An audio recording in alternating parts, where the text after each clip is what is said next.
Over There. By Arnold Bennett. The Zone of Paris. From the balcony you look down upon massed and variegated treetops as though you were looking down upon a valley forest from a mountain height. Those trees, whose hidden trunks make alleys and squares, are rooted in the history of France. On the dusty gravel of the promenade which runs between the garden and the street a very young man and a girl, tiny figures, are playing with rackets at one of those second-rate ball games beloved by the French petite bourgeoisie. Their jackets and hats are hung on the corner of the fancy wooden case in which an orange tree is planted. They are certainly perspiring in the heavy heat of the early morning. They are also certainly in love. This lively dalliance is the preliminary to a day's desk work. It seems ill-chosen, silly, futile. The couple have forgotten, if they ever knew, that they are playing at a terrific and long-drawn moment of crisis in a spot sacred to the finest civilization. From the balcony you can see, close by, the Louvre, with its sculptures extending from Jean Goujon to Carpos, the church of St. Clotilde, where Caesar Frank for 40 years hid his genius away from popularity, the railway station of the Quai d'Orsay, which first proved that a terminus may excite sensations as fine as those excited by a palace or a temple, the Dome of the Invalides, the unique facades, equal to any architecture of modern times, to the north of the Place de Louisiana Concorde, where the Ministry of Marine has its home. Nobody who knows Paris, and understands what Paris has meant and still means to humanity, can regard the scene without the most exquisite sentiments of humility, affection, and gratitude. It is impossible to look at the plinths, the moldings, the carving of the Ministry of Marine and not be thrilled by that supreme expression of national art. And all this escaped. That is the feeling which one has. All this beauty was menaced with disaster at the hands of beings who comprehended it even less than the simple couple playing ball, beings who have scarcely reached the beginnings of comprehension, and who joined a barbaric ingenuousness to a savage cruelty. It was menaced, but it escaped. Perhaps no city was ever in acuter peril. It escaped by a miracle, but it did escape. It escaped because tens of thousands of soldiers and thousands of taxicabs advanced more rapidly than any soldiers could be expected to advance. The population of Paris has revolted and is hurrying to ask mercy from us, thought the reconnoitering simpletons in Taubes, when they noted beneath them the incredible processions of taxicabs going north. But what they saw was the Sixth Army, whose movement changed the campaign, and perhaps the whole course of history. "A great misfortune has overtaken us," said a German officer the next day. It was true. Greater than he suspected. The horror of what might have happened, the splendor of what did happen, mingle in the awed mind as you look over the city from the balcony. The city escaped. And the event seems vaster and more sublime than the mind can bear. The streets of Paris have now a perpetual aspect of Sunday morning. Only the sound of church bells is lacking. A few of the taxicabs have come back, but all the autobuses without exception are away behind the front. So that the traffic is forced underground, where the railways are manned by women. A horse bus, dug up out of the past, jogs along the most famous boulevard in the world like a country diligence, with a fat, laughing peasant woman clinging to its back step and collecting fare monies into the immense pocket of her black apron. Many of the most expensive and unnecessary shops are shut. The others wait with strange meekness for custom. But the provision shops and all the sturdy cheap shops of the poor go on naturally, without any self-consciousness, just as usual. The pavements show chiefly soldiers in a wild, new variety of uniforms, from pale blue to black, imitated and adapted from all sources, and especially from England, and widows and orphans. The number of young girls and women in mourning, in the heavy mourning affected by the Latin race, is enormous. This crepe is the sole casualty list permitted by the French War Office. It suffices. Supreme grief is omnipresent, but it is calm, cheerful, smiling. Widows glance at each other with understanding, like initiates of a secret and powerful society. Never was Paris so disconcertingly odd. And yet never was it more profoundly itself. Between the slow realization of a monstrous peril escaped, and the equally slow realization of its power to punish, the French spirit, angered and cold, knows at last what the French spirit is. And to watch and share its mood is positively ennobling to the stranger. Paris is revealed under an enchantment. On the surface of the enchantment, the pettinesses of daily existence persist queerly. 2 small rooms and a kitchen on a 6th floor. You could put the kitchen, of which the cooking apparatus consists of 2 gas rings, in the roots of the orange tree in the Tuileries Gardens. Everything is plain, and stringently tidy. Everything is a special item, separately acquired, treasured. I see again a watercolor that I did years ago, and had forgotten. It lives, protected by a glazed frame and by the pride of possession. The solitary mistress of this immaculate home is a spinster sempstress in the 30s. She earns 3 francs a day, and is rich because she does not spend it all, and has never spent it all. Inexpressibly neat, smiling, philosophic, helpful, she has within her a contentious and formidable tiger which 2 contingencies, and 2 only, will arouse.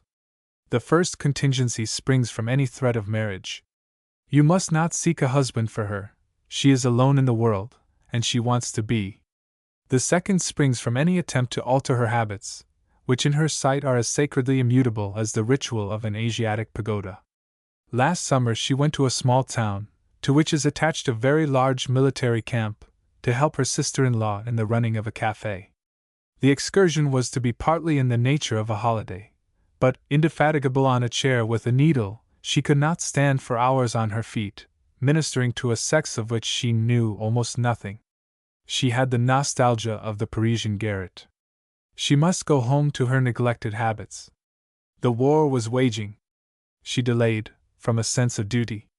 But at last her habits were irresistible. Officers had said lightly that there was no danger, that the Germans could not possibly reach that small town. Nevertheless, the train that the spinster sempstress took was the last train to leave. And as the spinster sempstress departed by the train, so the sister-in-law departed in a pony cart, with a son and a grandmother in the pony cart, together with such goods as the cart would hold, and through staggering adventures, reached safety at Troyes. And how did you yourself get on? I asked the spinster sempstress. She answered, It was terrible. Ordinarily it is a journey of 3 or 4 hours. But that time it lasted 3 days and 2 nights. The train was crammed with refugees and with wounded. One was obliged to stand up. One could not move. But where did you sleep? I did not sleep. Do I not tell you one was obliged to stand up? I stood up all the first night. The floor was 30 centimeters deep in filth. The second night one had settled down somewhat. I could sit. But about eating? I had a little food that I brought with me. And drinking? Nothing, till the second day. One could not move. But in the end we arrived. I was broken with fatigue. I was very ill. But I was home. The Boches drank everything in the cafe, everything. But the building was spared, it stood away from the firing. How long do you think the war will last? I'm beginning to think it will last a long time. So they say, she murmured, glancing through the window at the prospect of roofs and chimney cowls. Provided that it finishes well. Except by the look in her eyes, and by the destruction of her once good complexion, it was impossible to divine that this woman's habits had ever been disturbed in the slightest detail. But the gaze and the complexion told the tale. Next, the Boulevard St. Germain. A majestic flat, heavily and somberly furnished. The great drawing-room is shut and sheeted with holland. It has been shut for 20 years. The mistress of this home is an aged widow of inflexible will and astounding activity. She gets up at 5 a.m., and no cook has ever yet satisfied her. The master is her son, a bachelor of 50. He is paralyzed, and always perfectly dressed in the English taste. He passes his life in a wheeled chair. The home is centered in his study, full of books, engravings, a large safe, telephone, theatrophone, newspapers, cigarettes, easy chairs. When I go in, an old friend, a stockbroker, is there, and these, and thous, abound in the conversation, which runs on investments, the new English loan, banking accounts in London, the rent moratorium in Paris, and the war. It is said that every German is a critic of war. But so is every Frenchman a critic of war. The criticism I now hear is the best spoken criticism, utterly impartial, that I have heard. In sum, says the gray-headed stockbroker, There disengages itself from the totality of the facts an impression, tolerably clear, that all goes very well on the West Front. Which is reassuring. But the old lady, invincible after 7.5 decades spent in the hard acquirement of wisdom, will not be reassured. She is not alarmed, but she will not be reassured. She treats the two men with affectionate malice as children. She knows that those birds, that is to say, the Germans, will never be beaten, because they are forever capable of inventing some new trick. She will not sit still. A bit of talk, and she runs off with the agility of a girl to survey her household, then returns and cuts into the discussion. If you are coming to lunch, Bennett, she says, come before Monday, because on Monday my cook takes herself away, and as for the new one, I should dare to say nothing. You don't know, Bennett, you don't know, that at a given moment it was impossible to buy salt. I mean, they sold it to you unwillingly in little screws of paper. It was impossible to get enough. Figure that to yourself, you from London. As for chicory for the morning café au lait, it existed not.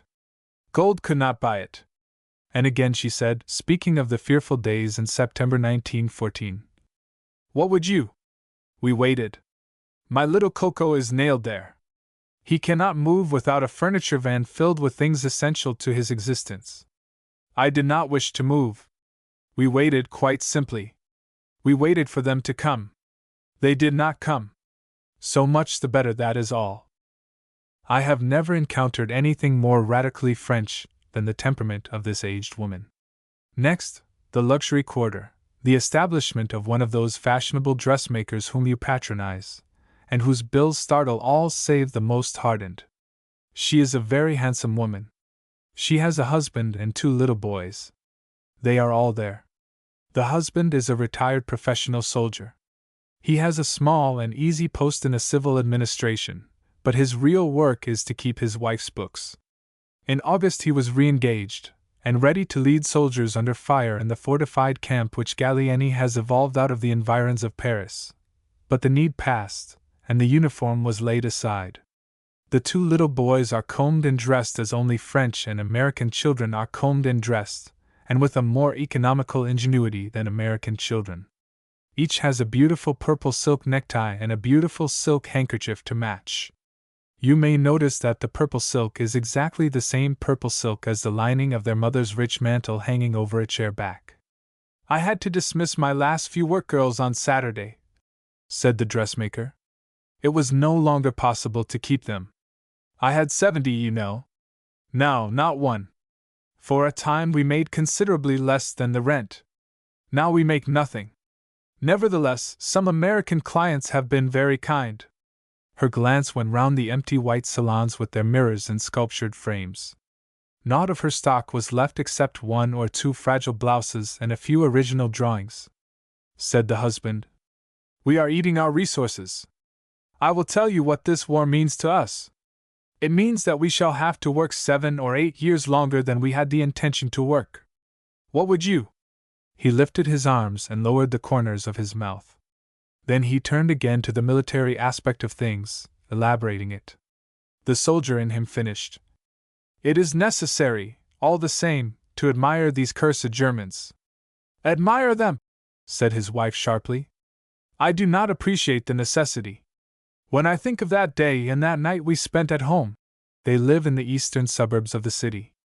When I think of that day and that night, the cannon thundering at a distance of 10 kilometers. 30 kilometers, almost 30, my friend, the husband corrected. 10 kilometers. I am sure it was not more than 10 kilometers, my friend. But see, my little one. It was at Meaux. 40 kilometers to Meaux. We are at 13. That makes 27, at least. It sounded like 10. That is true. It sounded like 10, my dear Arnold. All day and all night. We could not go to bed. Had one any desire to go to bed? It was anguish. The mere souvenir is anguish. She kissed her youngest boy, who had long hair. Come, come, the soldier calmed her. Lastly, in interior Don Le Monde, a home illustrious in Paris for the richness of its collections, bric-a-brac, fans, porcelain, furniture, modern pictures, the walls frescoed by Pierre Bonnard and his compeers, a black marble balcony with an incomparable view in the very middle of the city. Here several worlds encountered each other: authors, painters, musicians, dilettanti, administrators. The hostess had good-naturedly invited a high official of the Foreign Office, whom I had not seen for many years. She did not say so, but her aim therein was to expedite the arrangements for my pilgrimages in the war zone. Sundry of my old friends were present. It was wonderful how many had escaped active service, either because they were necessary to central administration, or because they were neutrals, or because they were too old, or because they had been declined on account of physical unfitness, reforms. One or two who might have come failed to do so because they had perished. Amid the abounding, dazzling confusion of objects which it was a duty to admire, people talked cautiously of the war. With tranquility and exactness and finality, the high official, clad in pale alpaca and yellow boots, explained the secret significance of yellow books, white books, orange books, blue books. The ultimate issues were never touched. New yet unprinted music was played. Schumann, though German enough, was played. Then literature came to the top. A novelist wanted to know what I thought of a book called The Way of All Flesh, which he had just read. It is singular how that ruthless book makes its way across all frontiers. He also wanted to know about Gissing, a name new to him. And then a voice from the obscurity of the balcony came startlingly to me in the music room. Tell me, sincerely, do they hate the Germans in England? Do they hate them veritably? Tell me. I doubt it. I doubt strongly. I laughed, rather awkwardly, as any Englishman would. The transient episode was very detrimental to literary talk. Negotiations for a private visit to the front languished. The thing was arranged right enough, but it seemed impossible to fix a day actually starting. So I went to Meaux. Meaux had stuck in my ears. Meaux was in history and in romances. It is in Dumas. It was burnt by the Normans in the 10th century, and terrific massacres occurred outside its walls in the 14th century. Massacres in which the English aristocracy took their full share of the killing. Also, in the 17th century, Bossuet was Bishop of Meaux. Finally, in the 20th century, the Germans just got to Meaux, and they got no further. It was, so far as I can make out, the nearest point to Paris which they soiled. I could not go even to Meaux without formalities, but the formalities were simple. The dilatory train took 70 minutes, dawdling along the banks of the notorious Marne. In an automobile one could have done the journey in half the time. An automobile, however, would have seriously complicated the formalities. Meaux contains about 14,000 inhabitants. Yet it seems, when you are in it, to consist chiefly of cathedral. When you are at a little distance away from it, it seems to consist of nothing but cathedral. In this it resembles Chartres, and many another city in France. We obtained a respectable carriage, with a melancholy, resigned old driver, who said, "For 15 francs, plus always the pourboire, I will take you to Barky, which was bombarded and burnt. I will show you all the battlefield." With those few words he thrilled me. The road rose slowly from the canal of the Ourcq. It was lined with the most beautiful acacia trees, and through the screen of the acacias one had glimpses of the town, diminishing, and of the cathedral, growing larger and larger. The driver talked to us in faint murmurs over his shoulder, indicating the positions of various villages such as Penchard, Poincy, Cressy, Monthyon, Chambry, Veredes, all of which will be found in the future detailed histories of the great locust advance. "Did you yourself see any Germans?" "Yes." "Where?" "At Meaux." "How many?" He smiled. "About a dozen." He underestimated the number and the length of the stay, but no matter. They were scouts. They came into the town for a few hours, and left it. The Germans were deceived. They might have got to Paris if they had liked. But they were deceived. How were they deceived? They thought there were more English in front of them than actually there were. The headquarters of the English were over there, at La Ferté-sous-Jouarre. The English blew up our bridge, as a measure of precaution. We drove on. "The first tomb," said the driver, nonchalantly, in his weak voice, lifting an elbow. There it was, close by the roadside, and a little higher than ourselves. The grave was marked by 4 short, rough posts on which was strung barbed wire, a white flag, a white cross of painted wood, very simply but neatly made, a faded wreath. We could distinguish a few words of an inscription. Comrades, 66 Territorials. Soldiers were buried where they fell, and this was the tomb of him who fell nearest to Paris. It marked the last homicidal effort of the Germans before their advance in this region curved eastwards into a retreat. This tomb was a very impressive thing. The driver had thrilled me again. We drove on. We were now in a large rolling plain that sloped gradually behind us southwards towards the Marne. It had many little woods and spinneys, and no watercourses. To the civilian it prepared an ideal theatre for a glorious sanguinary battle in which thousands of fathers, sons, and brothers should die violently because some hierarchy in a distant capital was suffering from an acute attack of swelled head. A few trenches here and there could still be descried, but the whole land was in an advanced state of cultivation. Wheat and oats and flaming poppies had now conquered the land, had overrun and possessed it as no Germans could ever do. The raw earth of the trenches struggled vainly against the tide of germination. The harvest was going to be good. This plain, with its little woods and little villages, glittered with a careless and vast satisfaction in the sheets of sunshine that fell out of a blue too intense for the gaze. We saw a few more tombs, and a great general monument or cenotaph to the dead, constructed at crossroads by military engineers. The driver pointed to the village of Penchard, which had been pillaged and burnt by the enemy. It was only about a mile off, but in the strong, dazzling light we could distinguish not the least sign of damage. Then we came to a farmhouse by the roadside. It was empty, it was a shell, and its roof was damaged. The Germans had gutted it. They had taken away its furniture as booty. What they intended to do with furniture out of a perfectly mediocre farmhouse, hundreds of miles from home, it is difficult to imagine. Articles which it did not suit them to carry off they destroyed. Wine casks of which they could not drink the wine, they stove in. And then they retreated. This farmhouse was somebody's house, just as your home is yours, and mine.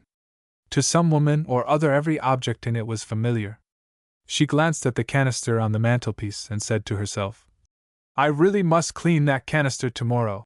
There the house stood, with holes in its roof, empty. And if there are 500,000 similarly tragic houses in Europe today, as probably there are, such frequency does not in the slightest degree diminish the forlorn tragedy of that particular house which I have beheld. At last Barky came into view, the pierced remains of its church tower over the brow of a rise in the plain. Barky is our driver's show place. Barky was in the middle of things. The fighting round Barky lasted a night and a day, and Barky was taken and retaken twice. "You see the new red roofs," said the driver as we approached. "By those new red roofs you are in a state to judge a little what the damage was." Some of the newly made roofs, however, were of tarred paper. The street by which we entered had a small pox of shrapnel and bullet marks. The post office had particularly suffered, its bones were laid bare. It had not been restored, but it was ready to do any business that fell to be done, though closed on that afternoon. We turned a corner, and came upon the church. The work on the church was well up to the reported Teutonic average. Of its roof only the rafters were left. The windows were all smashed, and their lead fantastically twisted. The west door was entirely gone. A rough grille of strips of wood served in its stead. Through this grille one could see the nave and altar, in a miraculous and horrible confusion. It was as if housebreakers had spent days in doing their best to produce a professional effect. The oak pews were almost unharmed. Immediately behind the grille lay a great bronze bell, about 3 feet high, covered with beautifully incised inscriptions. It was unhurt. Apparently nothing had been accomplished, in 10 months, towards the restoration of the church. But something was contemplated, perhaps already started. A polished steel saw lay on one of the pews, but there was no workman attached to it. While I was writing some notes in the porch 3 little boys came up and diligently stared at me. "What dost thou want?" I said sharply to the tallest. "Nothing," he replied. Then 3 widows came up, one young and beautiful, one middle-aged. We got back into the carriage. "The village seems very deserted," I said to the driver. "What would you?" he answered. "Many went. They had no home. Few have returned. All around were houses of which nothing remained but the stone walls. The Germans had shown great prowess here, and the French still greater. It was a village upon which rival commanders could gaze with pride. It will remember the 4th and the 5th of September 1914. We made towards Chambry. Chambry is a village which, like Meaux, lies below the plain. Chambry escaped glory, but between it and Barky, on the intervening slope through which a good road runs, a battle was fought. You know what kind of a battle it was by the tombs. These tombs were very like the others, an oblong of barbed wire, a white flag, a white cross, sometimes a name, more often only a number, rarely a wreath. You see first one, then another, then two, then a sprinkling, and gradually you perceive that the whole plain is dotted with gleams of white flags and white crosses, so that graves seem to extend right away to the horizon marked by lines of trees. Then you see a huge general grave. Much glory about that spot. And then a tomb with a black cross. Very disconcerting, that black cross. It is different not only in color, but in shape, from the other crosses. Sinister. You need not to be told that the body of a German lies beneath it. The whole devilishness of the Prussian ideal is expressed in that black cross. Then, as the road curves, you see more black crosses, many black crosses, very many. No flags, no names, no wreaths on these tombs. Just a white stenciled number in the center of each cross. Women in Germany are still lying awake at nights and wondering what those tombs look like. Watching over all the tombs, white and black without distinction, are notices. Respect the tombs. But the wheat and the oats are not respecting the tombs. Everywhere the crops have encroached on them, half hiding them, smothering them, climbing right over them. In one place wheat is ripening out of the very body of a German soldier. Such is the nearest battlefield to Paris. Corporate excursions to it are forbidden, and wisely. For the attraction of the place, were it given play, would completely demoralize Meaux and the entire district. In half an hour we were back at an utterly matter-of-fact railway station, in whose café an utterly matter-of-fact and capable Frenchwoman gave us tea. And when we reached Paris we had the news that a staff captain of the French army had been detailed to escort us to the front and to show us all that could safely be seen. Nevertheless, whatever I may experience, I shall not experience again the thrill which I had when the weak and melancholy old driver pointed out the first tomb. That which we had just seen was the front once. 2 on the French front. We were met at a poste de commandement by the officers in charge, who were waiting for us. And later we found that we were always thus met. The highest officer present, general, colonel, or commandant, was at every place at our disposition to explain things, and to explain them with that clarity of which the French alone have the secret, and of which a superlative example exists in the official report of the earlier phases of the war, offered to the Anglo-Saxon public through Reuter. Automobiles and chauffeurs abounded for our small party of 4. Never once at any moment of the day, whether driving furiously along somewhat deteriorated roads in the car, or walking about the land, did I lack a staff officer who produced in me the illusion that he was living solely in order to be of use to me. All details of the excursions were elaborately organized. Never once did the organization break down. No pre-Lusitania American correspondent could have been more spoiled by Germans desperately anxious for his goodwill than I was spoiled by these French who could not gain my goodwill because they had the whole of it already. After the rites of greeting, we walked up to the high terrace of a considerable chateau close by, and France lay before us in a shimmering vast semicircle. In the distance, a low range of hills, irregularly wooded, then a river, then woods and spinneys, then vineyards, boundless vineyards which climbed in varying slopes out of the valley almost to our feet. Far to the left was a town with lofty factory chimneys, smokeless. Peasant women were stooping in the vineyards. The whole of the earth seemed to be cultivated and to be yielding bounteously. It was a magnificent summer afternoon. The sun was high and a few huge purple shadows moved with august deliberation across the brilliant greens. An impression of peace, majesty, grandeur, and of the mild, splendid richness of the soil of France. You see that white line on the hills opposite, said an officer, opening a large-scale map. I guessed it was a level road. That is the German trenches, said he. They are 5 miles away. Their gun positions are in the woods. Our own trenches are invisible from here. It constituted a great moment, this first vision of the German trenches. With the thrill came the lancinating thought. All of France that lies beyond that line, land just like the land on which I am standing, inhabited by people just like the people who are talking to me, is under the insulting tyranny of the invader.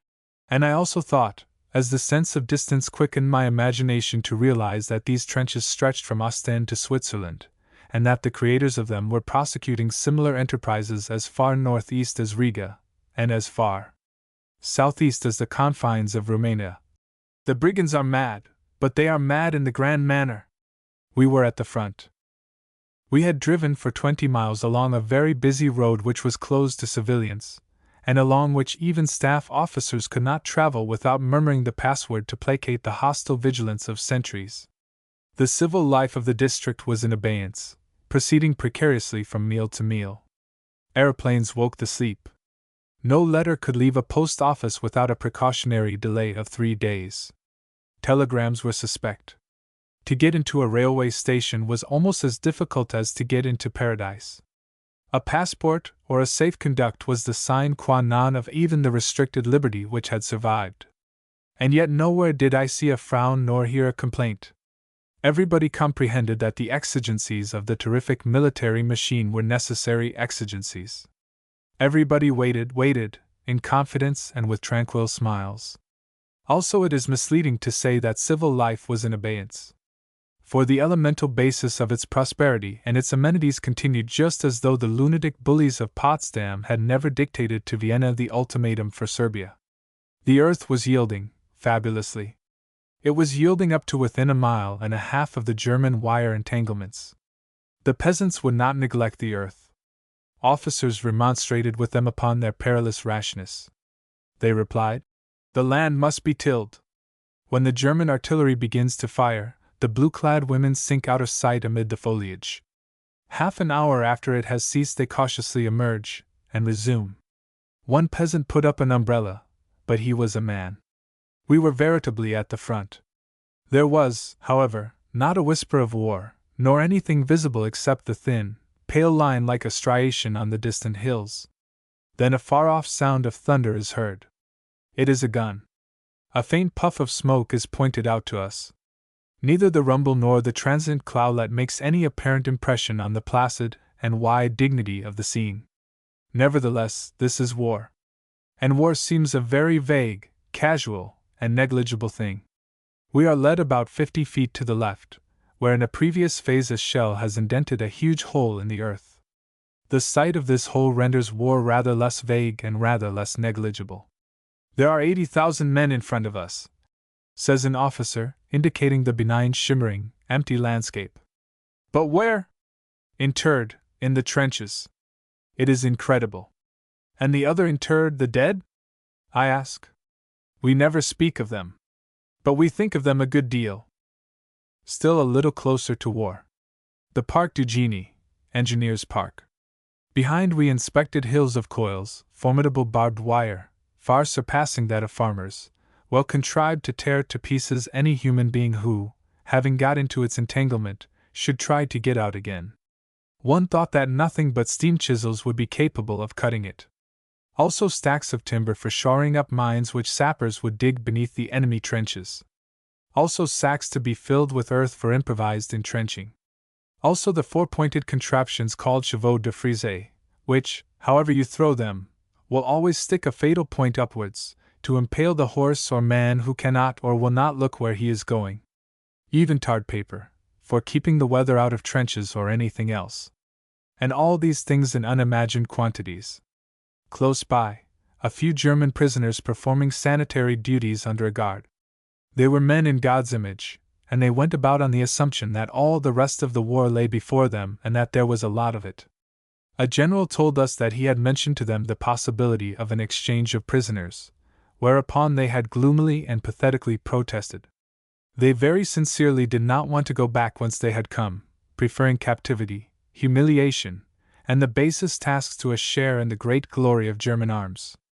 To me they had a brutalized air, no doubt one minor consequence of military ambition in high places.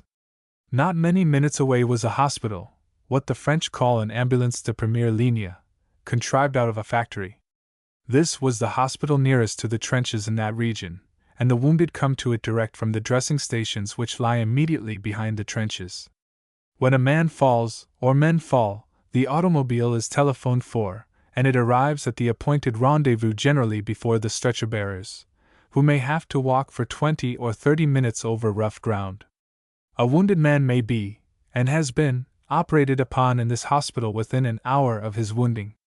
It is organized on a permanent basis, for cases too serious for removal have, of course, to remain there. Nevertheless, these establishments are, as regards their staff, patients, and material, highly mobile. One hospital of 200 beds was once entirely evacuated within 60 minutes upon a sudden order.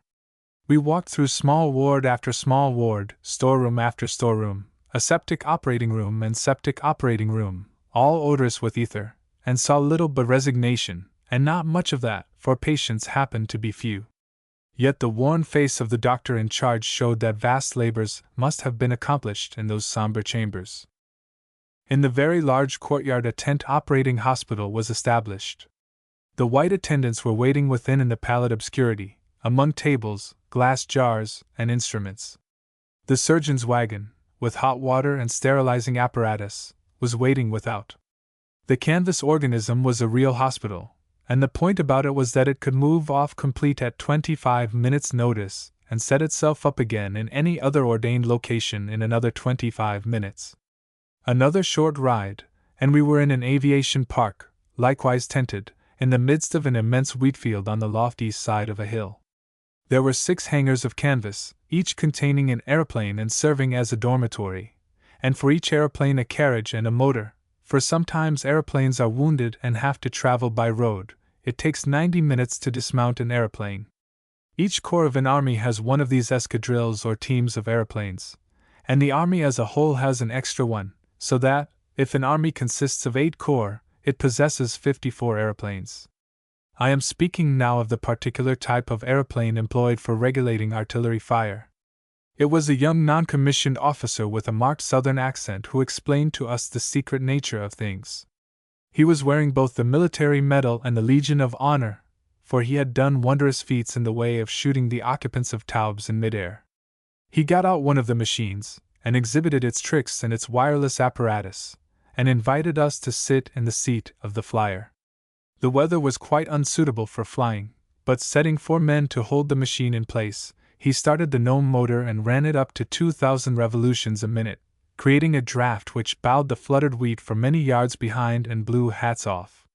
And in the middle of this pother he continued to offer lucid and surprising explanations to deafened ears until his superior officer, excessively smart, and looking like a cross between a cavalryman and a yachtsman, arrived on the scene swinging a cane.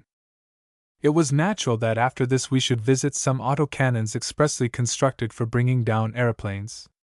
In front of these marvels it was suggested to us that we should neither take photographs nor write down exact descriptions.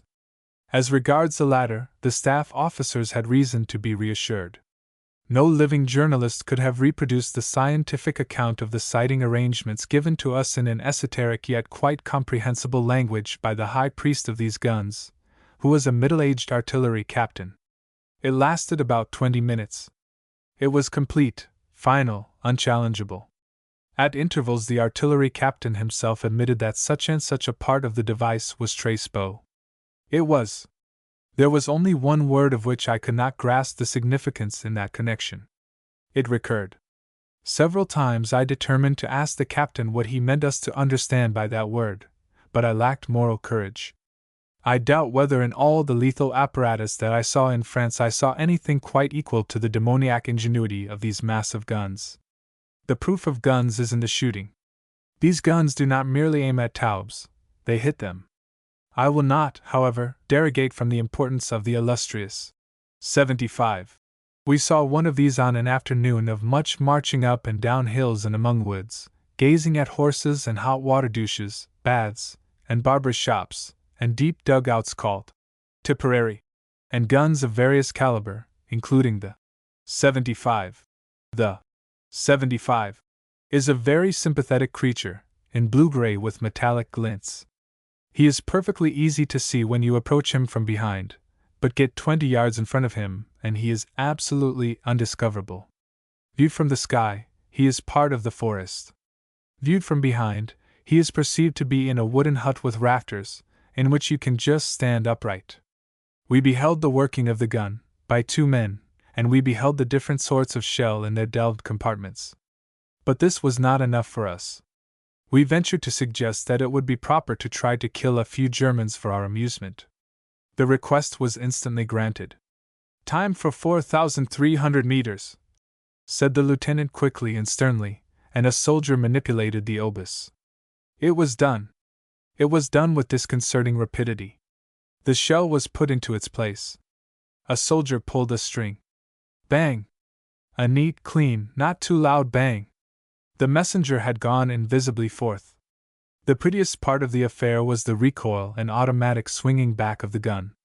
Lest the first shell should have failed in its mission, the commandant ordered a second one to be sent, and this time the 2 artillerymen sat in seats attached on either side to the gun itself. The 75 was enthusiastically praised by every officer present. He is beloved like a favorite sporting dog, and with cause. At the side of the village street there was a bit of sharply sloping ground, with a ladder thrown on it to make descent easier. "This way," said one of the officers. We followed him, and in an instant were in the communication trench. The change was magical in its quickness. At one moment we were on the earth, at the next we were in it. The trench was so narrow that I had to hold my stick in front of me, as there was no room to swing the arms. The chalky sides left traces on the elbows. The floor was for the most part quite dry, but at intervals there were muddy pools nearly ankle deep. The top of the trench was about level with the top of my head, and long grasses or chance cereals, bending down, continually brushed the face. An officer was uplifted for the rest of the day by finding a 4-leaved clover at the edge of the trench. The day was warm, and the trench was still warmer. Its direction never ceased to change, generally in curves, but now and then by a sharp corner. We walked what seemed to be an immense distance, and then came out onto a road, which we were instructed to cross 2 by 2, as, like the whole of the region, it was subject to German artillery. Far down this road we could see the outlying village for which we were bound. A new descent into the earth. We proceed a few yards, and the trench suddenly divides into 3. We do not know which to take. An officer following us does not know which to take. The guiding officer is perhaps 30 yards in front. We call. No answer. We climb out of the trench on to the surface desolation. We can see nothing, nothing whatever, but land that is running horribly to waste. Our friends are as invisible as moles. There is not a trace even of their track. This is a fine object lesson in the efficacy of trenches. At length an officer returns and saves us. We have to take the trench on the extreme right. Much more hot walking, and a complete loss of the notion of direction. Then we come out onto another portion of the same road at the point where a main line of railway crosses it. We are told to run to shelter. In the near distance a German captive balloon sticks up moveless against the sky. The main line of railway is a sorrowful sight. Its signal wires hang in festoons. Its rails are rusting. The abandonment of a main line in a civilized country is a thing unknown, a thing contrary to sense, an impossible thing, so that one wonders whether one is not visiting the remains of a civilization dead and definitely closed. Very strange thoughts pass through the mind. That portion of the main line cannot be used by the Germans because it is within the French positions, and it cannot be used by the French because it is utterly exposed to German artillery. Thus, perhaps 10 kilometers of it are left forlorn to illustrate the imbecile brutality of an invasion. There is a good deal more trench before we reach the village which forms the head of a salient in the French line. This village is knocked all to pieces. It is a fearful spectacle. We see a teddy bear left on what remains of a flight of stairs, a bedstead buried to the knobs in debris, skeletons of birds in a cage hanging under an eave. The entire place is in the zone of fire, and it has been tremendously bombarded throughout the war. Nevertheless, some houses still stand, and 17 civilians, 7 men and 10 women, insist on remaining there. I talked to one fat old woman, who contended that there was no danger. A few minutes later a shell fell within 100 yards of her, and it might just as well have fallen on the top of her coif, to prove finally to her the noble reasonableness of war and the reality of the German necessity for expansion. The village church was laid low. In the roof 2 thin arches of the groining remain, marvelously. One remembers this freak of balance, and a few poor flowers on the altar. Mass is celebrated in that church every Sunday morning. We spoke with the curé, an extremely emaciated priest of middle age. He wore the Legion of Honor. We took to the trenches again, having in the interval been protected by several acres of ruined masonry. About this point geography seemed to end for me. I was in a maze of burrowing, from which the hot sun could be felt but not seen. I saw stenciled signs such as "Tranche de reply," and signs containing numbers. I saw a sign over a door, "Guetteur de jour et de nuit," watcher by day and by night. Anybody in there? Certainly. The door was opened. In the gloom a pale man stood rather like a ghost, almost as disconcerting as a ghost, watching. He ignored us, and kept on watching. Then through a hole I had a glimpse of an abandoned road, where no man might live, and beyond it a vast wire entanglement. Then we curved, and I was in an open place, a sort of redoubt contrived out of little homes and cattle stables. I heard irregular rifle fire close by, but I could not see who was firing. I was shown the machine gun chamber, and the blind which hides the aperture for the muzzle was lifted, but only momentarily. I was shown, too, the deep underground refuges to which every body takes in case of a heavy bombardment. Then we were in the men's quarters, in houses very well protected by advance walls to the north, and at length we saw some groups of men. "Bonjour, les poilus!" This from the commandant himself, with jollity. The commandant had a wonderful smile, which showed bright teeth, and his gestures were almost as quick as those of his lieutenant, whom the regiment had christened the Electric Man. The soldiers saluted. This salute was so proud, so eager, that it might have brought tears to the eyes. The soldiers stood up very straight, but not at all stiffly. I noticed one man, because I could not notice them all. He threw his head back, and slightly to one side, and his brown beard stuck out. His eyes sparkled. Every muscle was taut. He seemed to be saying, "My commandant, I know my worth. I am utterly yours. You won't get anything better." A young officer said to me that these men had in them a wild beast and an angel. It was a good saying, and I wished I had thought of it myself. This regiment had been in this village since the autumn. It had declined to be relieved. It seemed absolutely fresh. One hears that individual valor is about the same in all armies, everywhere very high. Events appear to have justified the assertion. German valor is astounding. I have not seen any German regiment, but I do not believe that there are in any German regiment any men equal to these men. After all, ideas must count, and these men know that they are defending an outraged country, while the finest German soldier knows that he is outraging it. The regiment was relatively very comfortable. It had plenty of room. It had made a little garden, with little terracotta statues. It possessed also a gymnasium ground, where we witnessed some excellent high jumping, and, more surprising, a theater, with stage, dressing room, and women's costumes. The summit of our excitement was attained when we were led into the first-line trench. Is this really the first-line trench? It is. Well, the first-line trench, very remarkably swept and dusted and spotless, as were all the trenches beyond the communication trench, was not much like a trench.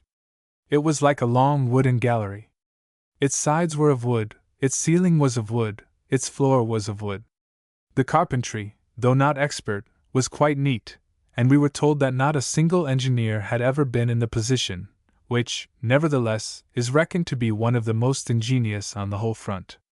The gallery is rather dark, because it is lighted only by the loopholes. These loopholes are about 8 inches square, and more than 8 inches deep, because they must, of course, penetrate the outer earthwork. A couple of inches from the bottom a strong wire is fixed across them. At night the soldier puts his gun under this wire, so that he may not fire too high. The loopholes are probably less than a yard apart, allowing enough space in front of each for a man to move comfortably. Beneath the loopholes runs a wooden platform for the men to stand on.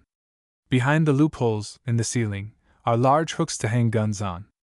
Many of the loopholes are labeled with men's names, written in a good engrossing hand, and between the loopholes, and level with them, are pinned colored postcards and photographs of women, girls, and children. Tucked conveniently away in zinc cases underground are found zinc receptacles for stores of cartridges, powders to be used against gas, grenades, and matches. One gazes through a loophole. Occasional firing can be heard, but it is not in the immediate vicinity.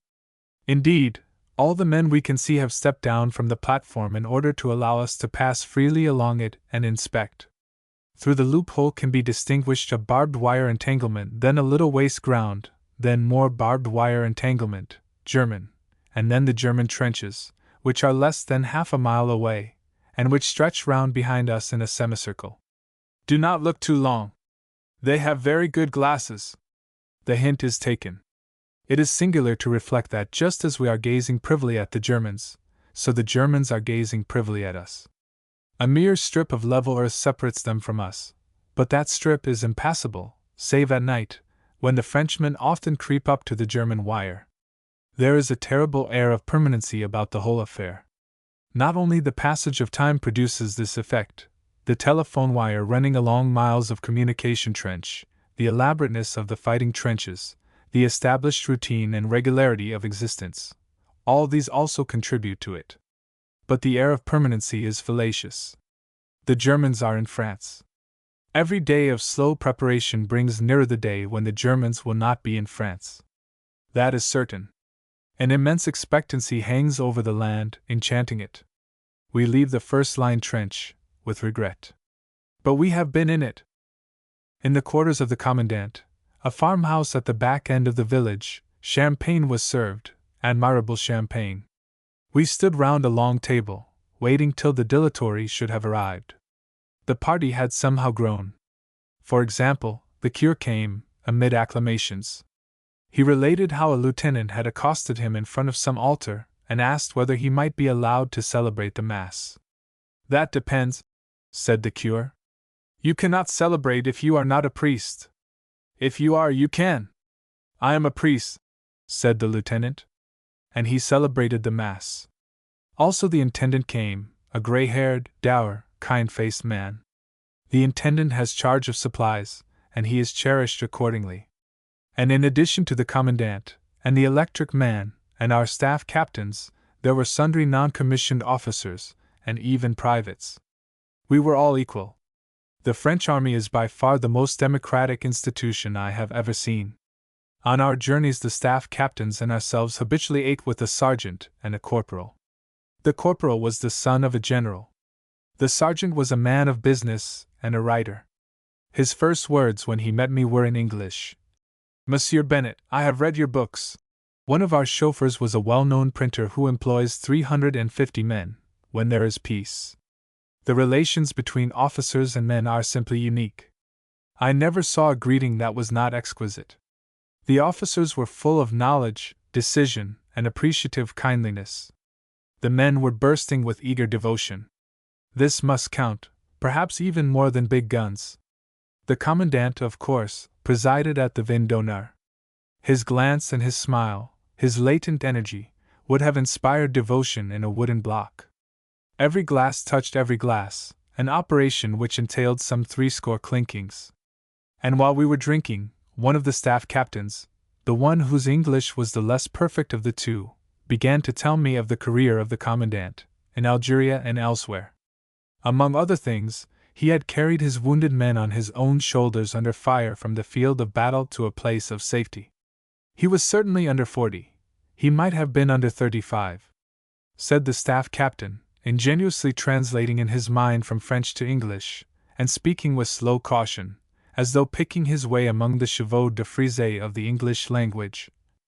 There are very beautiful pages in his military life.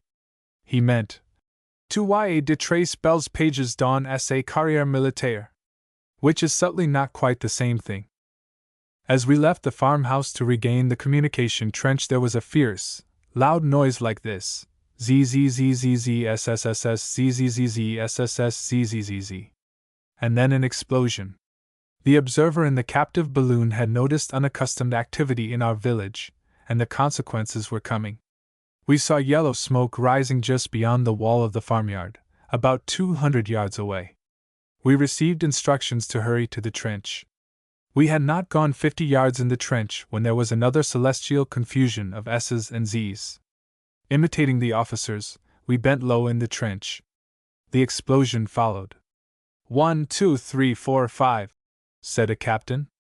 One should not rise till one has counted 5, because all the bits have not fallen. If it is a big shell, count 10. We tiptoed and glanced over the edge of the trench. Yellow smoke was rising at a distance of about 3 lawn tennis courts. With some of their big shells, said the captain. You can hear nothing until it is too late, for the reason that the shell travels more quickly than the sound of it. The sounds reach your ears in inverse order, if you are alive. A moment later a third shell dropped in the same plot of ground. And even a mile and a half off, at the other end of the communication trench, when the automobiles emerged from their shelter into the view of the captive balloon, the officers feared for the automobiles, and we fled very swiftly. We had been to the very front of the front, and it was the most cheerful, confident, high-spirited place I had seen in France, or in England either. 3 ruins. When you go into Reims by the Epernay road, the life of the street seems to be proceeding as usual, except that extra formalities have been abolished. Women, some young and beautiful, stare nonchalantly as the car passes. Children are playing and shrieking in the sunshine. The little cafes and shops keep open door. The baker is busy. Middle-aged persons go their ways in meditation upon existence. It is true there are soldiers, but there are soldiers in every important French town at all seasons of the year in peacetime. In short, the spectacle is just that ordinarily presented to the poorer exterior thoroughfares leading towards the center of a city. And yet, in 2 minutes, in less than 2 minutes, you may be in a quarter where no life is left. This considerable quarter is not seriously damaged, it is destroyed. Not many houses, but every house in it will have to be rebuilt from the cellars. This quarter is desolation. Large shops, large houses, small shops, and small houses have all been treated alike. The facade may stand, the roof may have fallen in entirely or only partially, floors may have disappeared altogether or may still be clinging at odd angles to the walls. The middle of every building is the same, a vast heap of what once was the material of a home or a business, and what now is foul rubbish. In many instances the shells have revealed the functioning of the home at its most intimate, and that is seen which none should see. Indignation rises out of the heart. Amid stacks of refuse you may distinguish a bath, a magnificent fragment of mirror, a piece of tapestry, a saucepan. In a funeral shop wreaths still hang on their hooks for sale.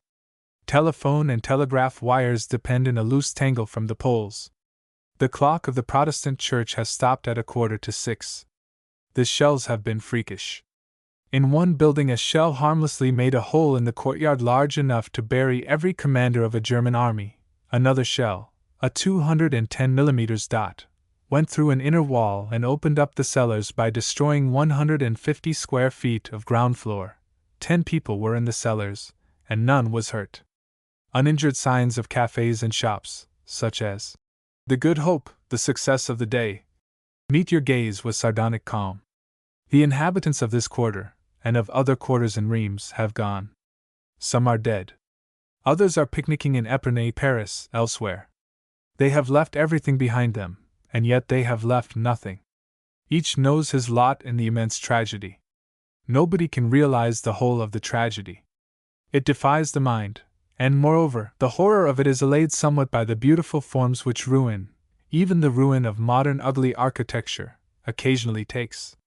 The effect of the pallor of a bedroom wallpaper against smoke-blackened masonry, where some corner of a house sticks up like a tall, serrated column out of the confusion, remains obstinately in the memory, symbolizing, somehow, the grand German deed.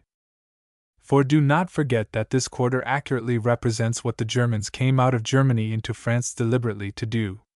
This material devastation, this annihilation of effort, hope, and love, this substitution of sorrow for joy, is just what plans and guns were laid for, what the worshipped leaders of the fatherland prepared with the most wanton and scientific solicitude. It is desperately cruel. But it is far worse than cruel, it is idiotic in its immense futility. The perfect idiocy of the thing overwhelms you. And to your reason it is monstrous that one population should overrun another with murder and destruction from political covetousness, as that two populations should go to war concerning a religious creed. Indeed, it is more monstrous. It is an obscene survival, a phenomenon that has strayed through some negligence of fate, into the wrong century. Strange, in an adjoining quarter, partly but not utterly destroyed, a man is coming home in a cab with luggage from the station, and the servant girl waits for him at the house door. And I heard of a case where a property owner who had begun to build a house just before the war has lately resumed building operations. In the Esplanade series, the fountain is playing amid all the ravage, and the German trenches, in that direction, are not more than 2 miles away. It is quite impossible for any sane man to examine the geography of the region of destruction which I have so summarily described without being convinced that the Germans, in shelling it, were simply aiming at the cathedral. Tracing the streets affected, one can follow distinctly the process of their searching for the precise range of the cathedral. Practically the whole of the damage is concentrated on the line of the cathedral. But the cathedral stands. Its parvis is grass-grown. The hotels on the parvis are heavily battered, and if they are not destroyed it is because the cathedral sheltered them. The archbishop's palace lies in fragments. All around is complete ruin. But the cathedral stands high above the level of disaster, a unique target, and a target successfully defiant. The outer roof is quite gone. Much masonry is smashed. Some of the calcined statues have exactly the appearance of tortured human flesh. But in its essence, and in its splendid outlines, the building remains, apparently unconquerable. The towers are particularly serene and impressive. The deterioration is, of course, tremendously severe. Scores, if not hundreds, of statues, each of which was a masterpiece, are spoilt. Great quantities of carving are defaced. Quite half the glass is irremediably broken. The whole of the interior non-structural decoration is destroyed. But the massiveness of the cathedral has withstood German shrapnel. The place will never be the same again, or nearly the same. Nevertheless, Reims Cathedral triumphantly exists. The Germans use it as a vent for their irritation. When things go wrong for them at other parts of the front, they shell Reims Cathedral. It has absolutely no military interest, but it is beloved by civilized mankind, and therefore is a means of offense. The French tried to remove some of the glass, utilizing an old scaffolding. At once the German shells came. Nothing was to be saved that shrapnel could destroy. Shrapnel is futile against the body of the cathedral, as is proved by the fact that 3,000 shells have fallen on or near it in a day and a night. If the Germans used high explosive, one might believe that they had some deep religious aim necessitating the non-existence of the cathedral. But they do not use high explosive here. Shrapnel merely and uselessly torments. When I first saw the cathedral I was told that there had been calm for several days. I know that German agents in neutral countries constantly deny that the cathedral is now shelled. When I saw the cathedral again the next morning, 5 shells had just been aimed at it. I inspected the hole excavated by a 155 mm shell at the foot of the eastern extremity, close to the walls. This hole was certainly not there when I made the circuit of the cathedral on the previous evening. It came into existence at 6:40 a.m., and I inspected it at 8:20 a.m., and a newspaper boy offered me that morning's paper on the very edge of it. A fragment of shell, picked up warm by the architect in charge of the cathedral and given to me, is now in my pocket. We had a luncheon party at Reims, in a certain hotel. This hotel had been closed for a time, but the landlady had taken heart again. The personnel appeared to consist solely of the landlady and a relative. Both women were in mourning. They served us themselves, and the meal was excellent, though one could get neither soda water nor cigars. Shells had greeted the city a few hours earlier, but their effect had been only material. They are entirely ignored by the steadfast inhabitants, who do their primitive business in the desolated, paralyzed organism with an indifference which is as resigned as it is stoic. Those ladies might well have been blown to bits as they crossed the courtyard bearing a dish of cherries or a bottle of wine. The sun shone steadily on the rich foliage of the street, and dogs and children rollicked mildly beneath the branches. Several officers were with us, including 2 staff officers.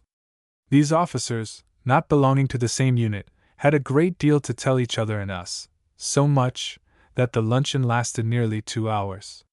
Some of them had been in the retreat, in the battles of the Marne and of the Aisne, and in the subsequent trench fighting.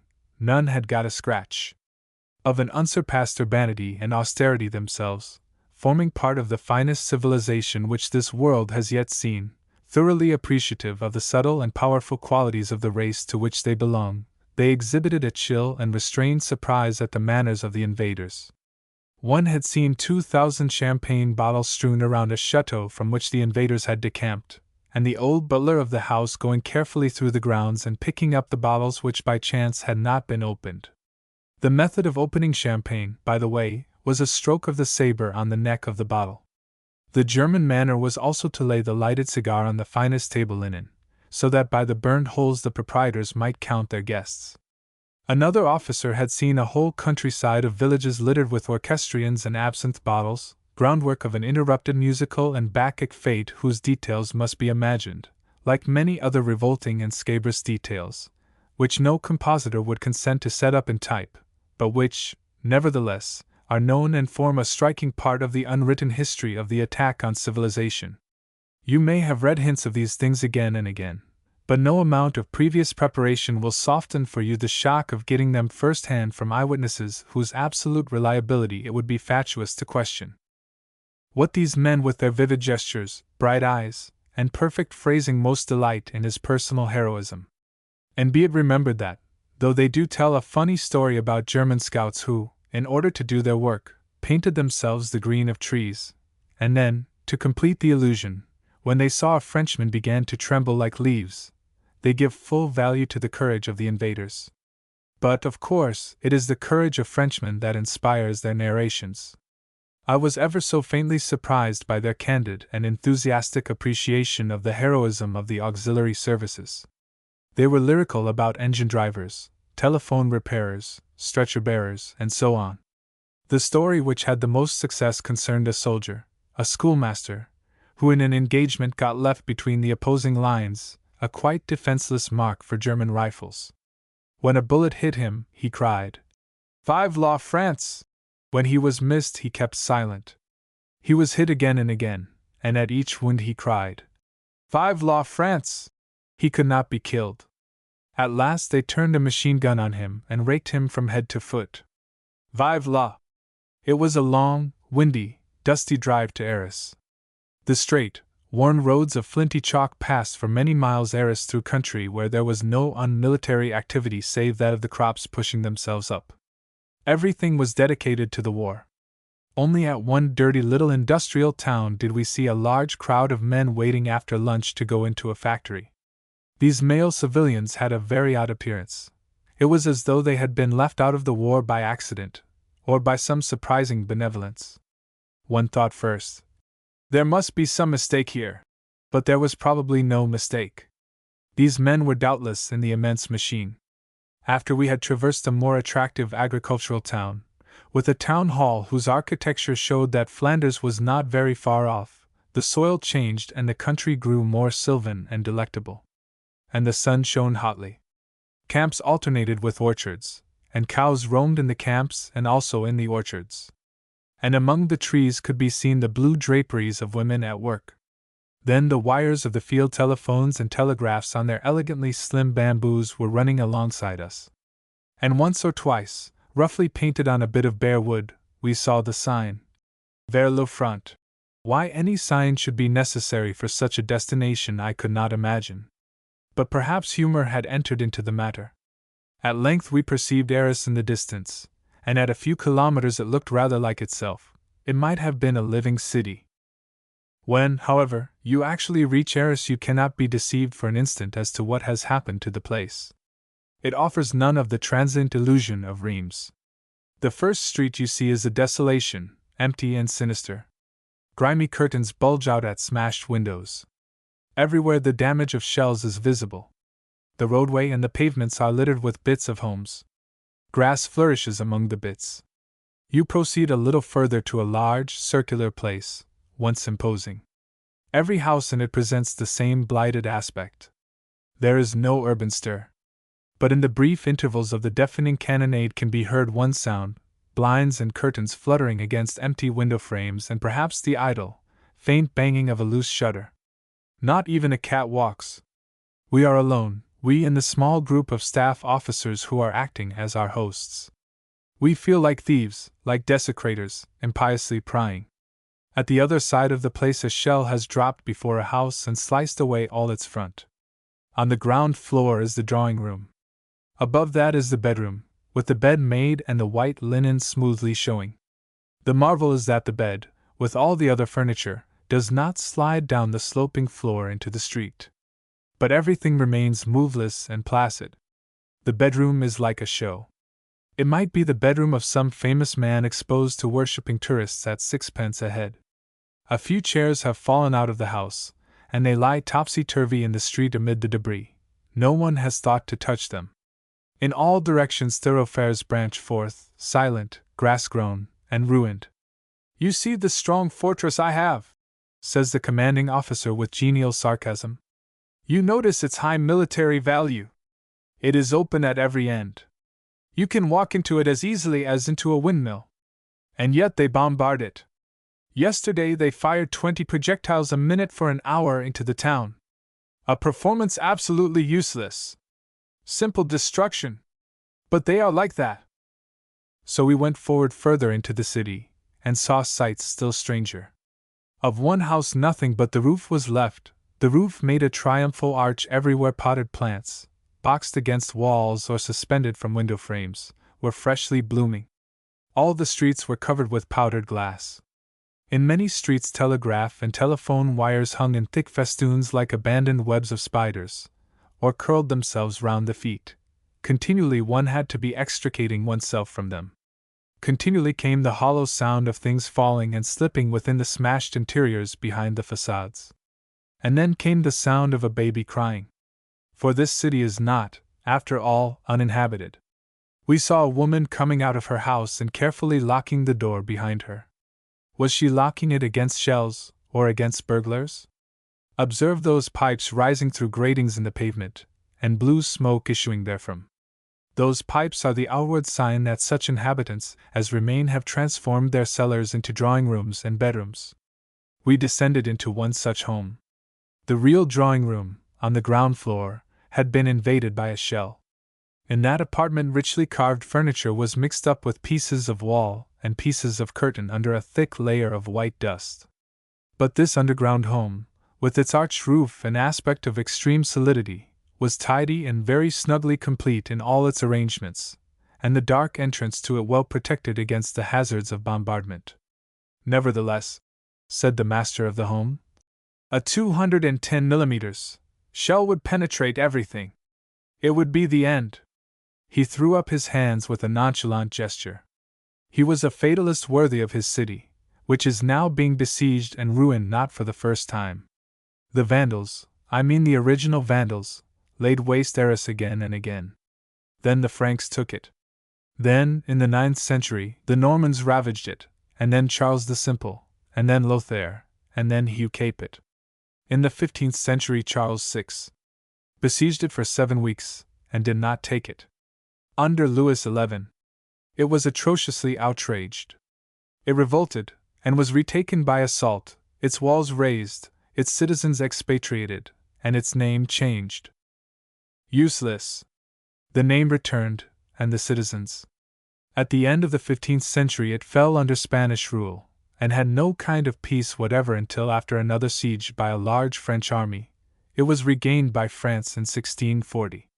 14 years later the House of Austria had yet another try for it, and the Archduke Leopold laid siege to the city. He lost 7,000 men, 64 guns, 3,000 horses, and all his transport, and fled. Last August was the first August in 260 years which has not witnessed a municipal fete in celebration of this affair. Since then Arras has had a tolerably quiet time, except during the Revolution. It suffered nothing in 1870. It now suffers. And apparently those inhabitants who have stood fast have not forgotten how to suffer. History must be in their veins. In the street where we first noticed the stovepipes sprouting from the pavement, we saw a postman in the regulation costume of the French postman, with the regulation black, shiny wallet box hanging over his stomach, and the regulation pen behind his ear, smartly delivering letters from house to house. He did not knock at the doors, he just stuck the letters through the empty window frames. He was a truly remarkable sight. Then we arrived by a curved street at the Cathedral of St. Vaast. St. Vaast, who preached Christianity after it had been forgotten in Arras, is all over the district in the nomenclature of places. Nobody among the dilettanti has a good word to say for the cathedral, which was built in the latter half of the 18th and the first half of the 19th centuries, and which exhibits a kind of simple Baroque style, with Corinthian pillars in 2 stories. But Arras Cathedral is the most majestic and striking ruin at the front. It is superlatively well placed on an eminence by itself, and its dimensions are tremendous. It towers over the city far more imposingly than Chartres Cathedral towers over Chartres. The pale simplicity of its enormous lines and surfaces renders it better suited for the martyrdom of bombardment than any Gothic building could possibly be. The wounds are clearly visible on its flat facades, uncomplicated by much carving and statuary. They are terrible wounds, yet they do not appreciably impair the ensemble of the fane. Photographs and pictures of Arras Cathedral ought to be cherished by German commanders, for they have accomplished nothing more austerely picturesque, more religiously impressive, more idiotically sacrilegious, more exquisitely futile than their achievement here. And they are adding to it weekly. As a spectacle, the Cathedral of Reims cannot compare with the Cathedral of Arras. In the north transept a 325 mm shell has knocked a clean hole through which a mastodon might wriggle. Just opposite this transept, amid universal wreckage, a café is miraculously preserved. Its glass, mugs, counters, chairs, and ornaments are all there, covered with white dust, exactly as they were left one night. You could put your hand through a window aperture and pick up a glass. Close by, the lovely rafterwork of an old house is exposed, and within, a beam has fallen from the roof to the ground. This beam is burning. The flames are industriously eating away at it, like a tiger gnawing in tranquil content at its prey which it has dragged to a place of concealment. There are other fires in Arras, and have been for some days. But what are you to do? A step further on is a greengrocer's shop, open and doing business. We gradually circled round the cathedral until we arrived at the town hall, built in the 16th century, very carefully restored in the 19th, and knocked to pieces in the 20th. We approached it from the back, and could not immediately perceive what had happened to it, for later erections have clustered round it, and some of these still existed in their main outlines. In a great courtyard stood an automobile, which certainly had not moved for months. It was a wreck overgrown with rust and pustules. This automobile well symbolized the desolation, open and concealed, by which it was surrounded. A touchingly forlorn thing, dead and deaf to the never-ceasing, ever-reverberating chorus of the guns. To the right of the town hall, looking at it from the rear, we saw a curving double row of mounds of brick, stone, and refuse. Understand, these had no resemblance to houses. They had no resemblance to anything whatever except mounds of brick, stone, and refuse. The sight of them acutely tickled my curiosity. What is this? It is the principal street in Arras.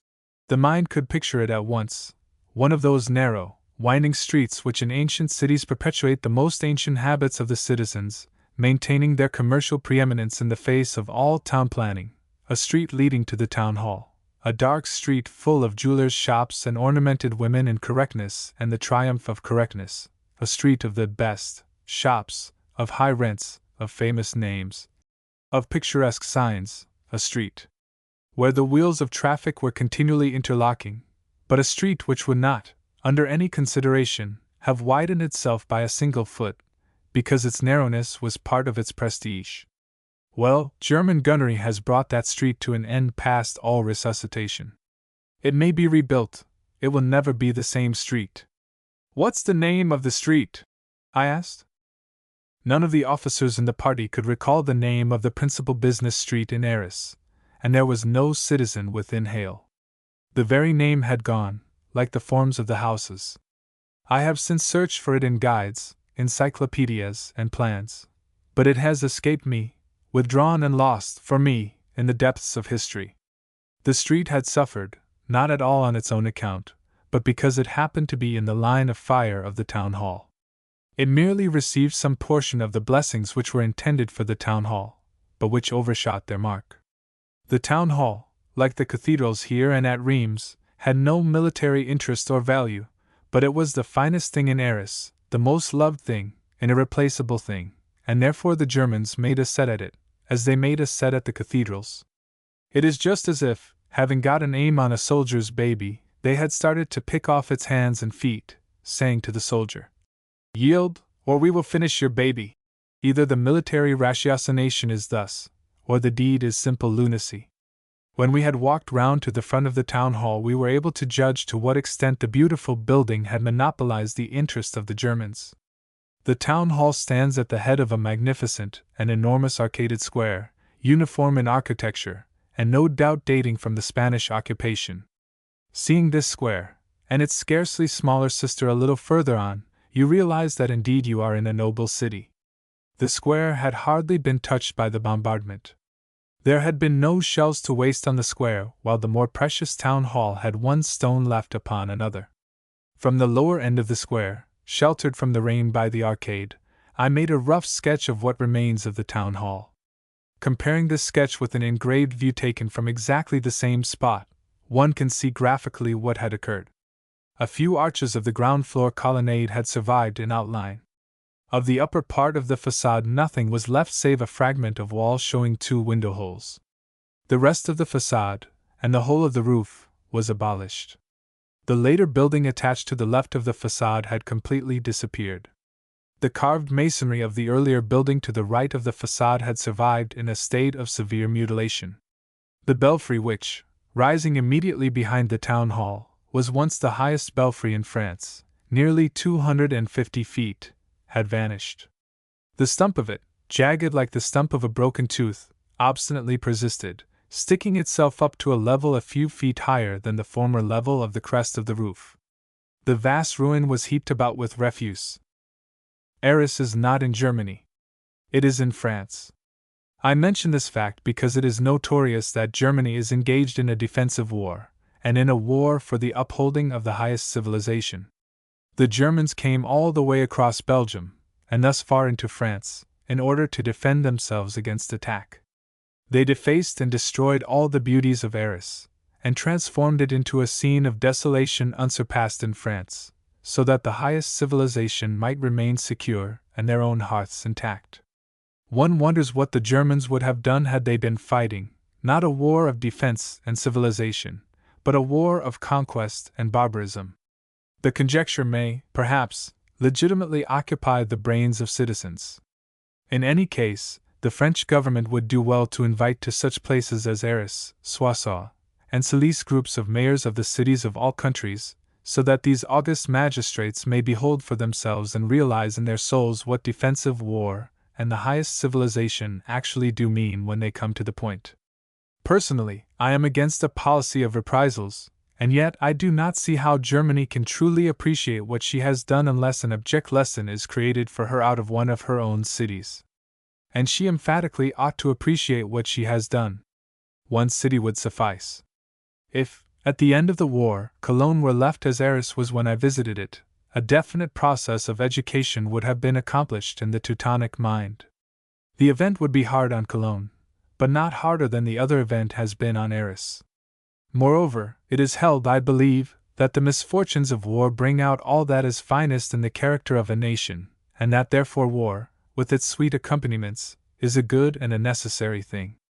I am against a policy of reprisals, and yet, such is human nature, having seen Arras, I would honestly give a year's income to see Cologne in the same condition.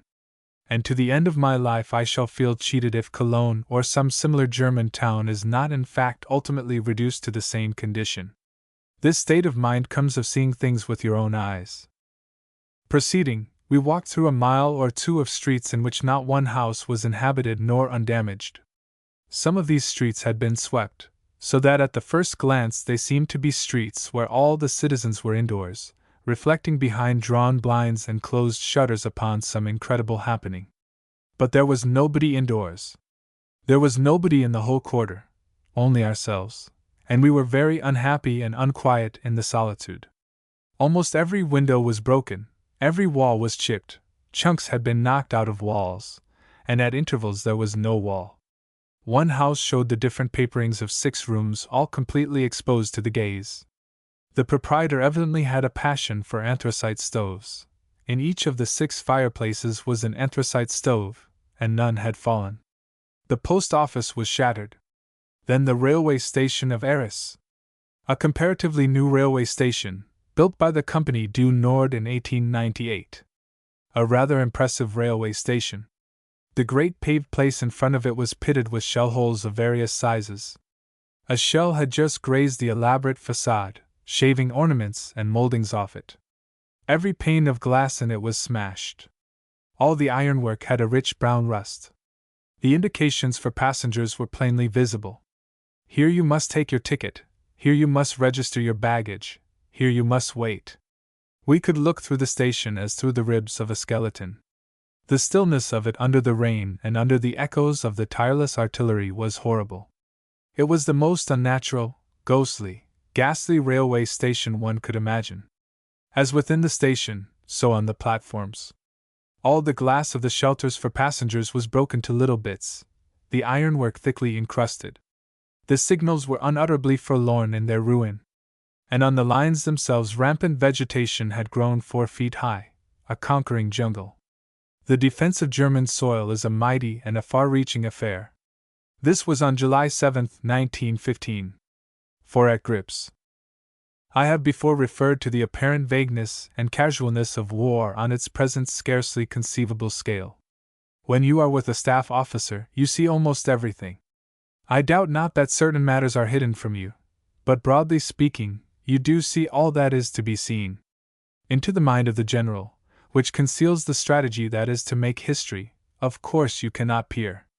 The general is full of interesting talk about the past and about the present, but about the future he breathes no word. If he is near the center of the front, he will tell you blandly, in answer to your question, that a great movement may not improbably be expected at the wings. If he is at either of the wings, he will tell you blandly that a great movement may not improbably be expected at the center. You are not disappointed at his attitude, because you feel when putting them that such questions as yours deserve such answers as his.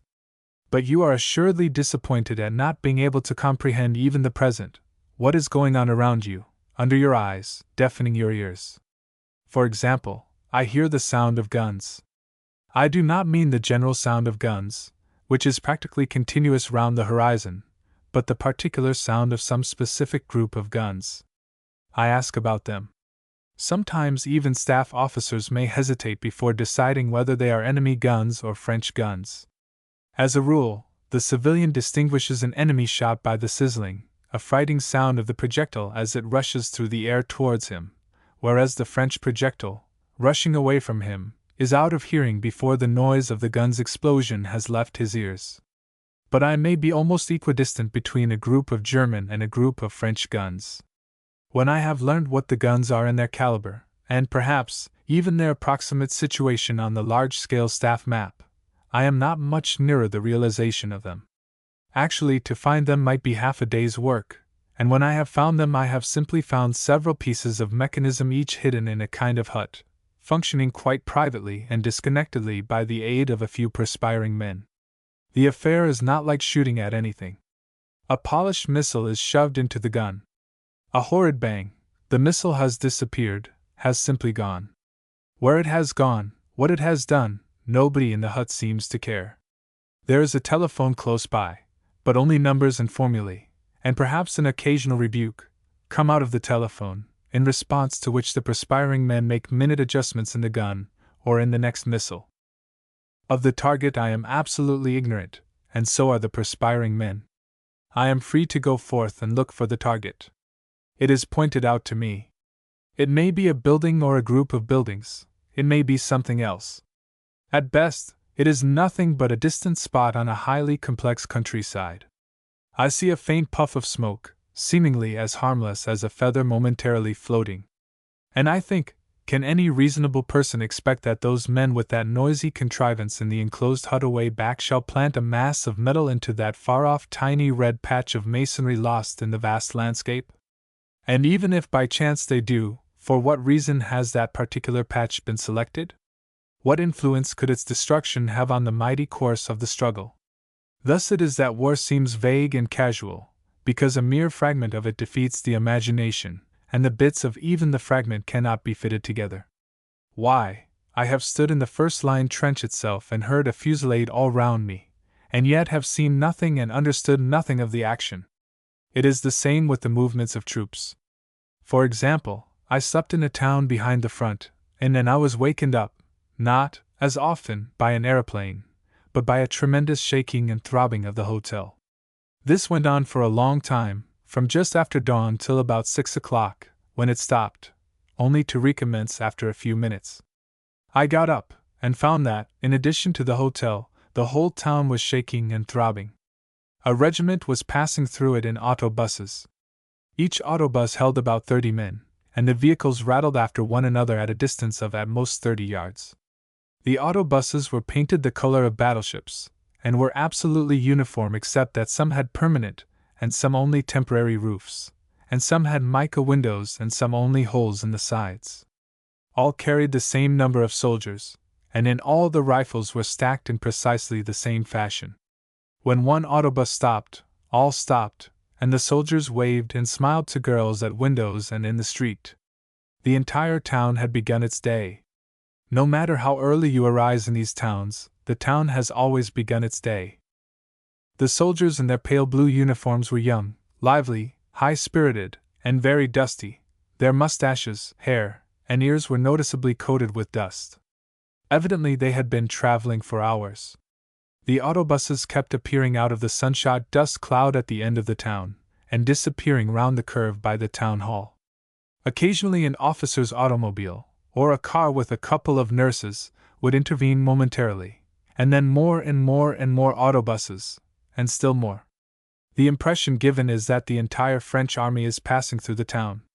The rattle and the throbbing and the shaking get on my nerves. At last come 2 breakdown vans, and the procession is finished.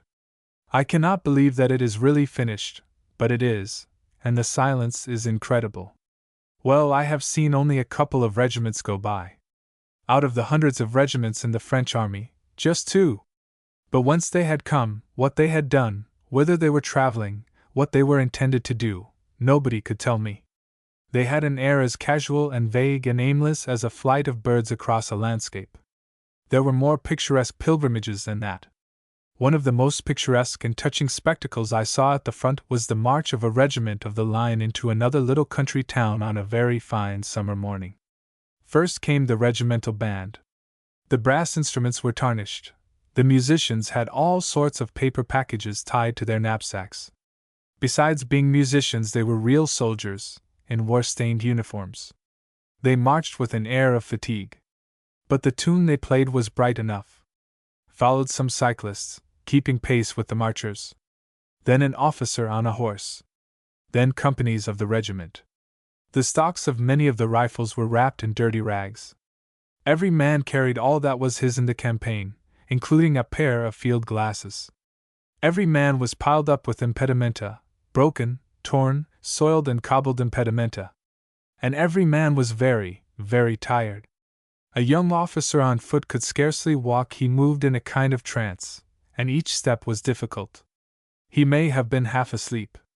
At intervals a triangular sign was borne aloft, red, blue, or some other tint. These signs indicated the positions of the different companies in the trenches. Needless to say that the regiment had come during the night from a long spell of the trenches. But what trenches? Then came the gorgeous regimental colors, and every soldier in the street saluted them, and every civilian raised his hat.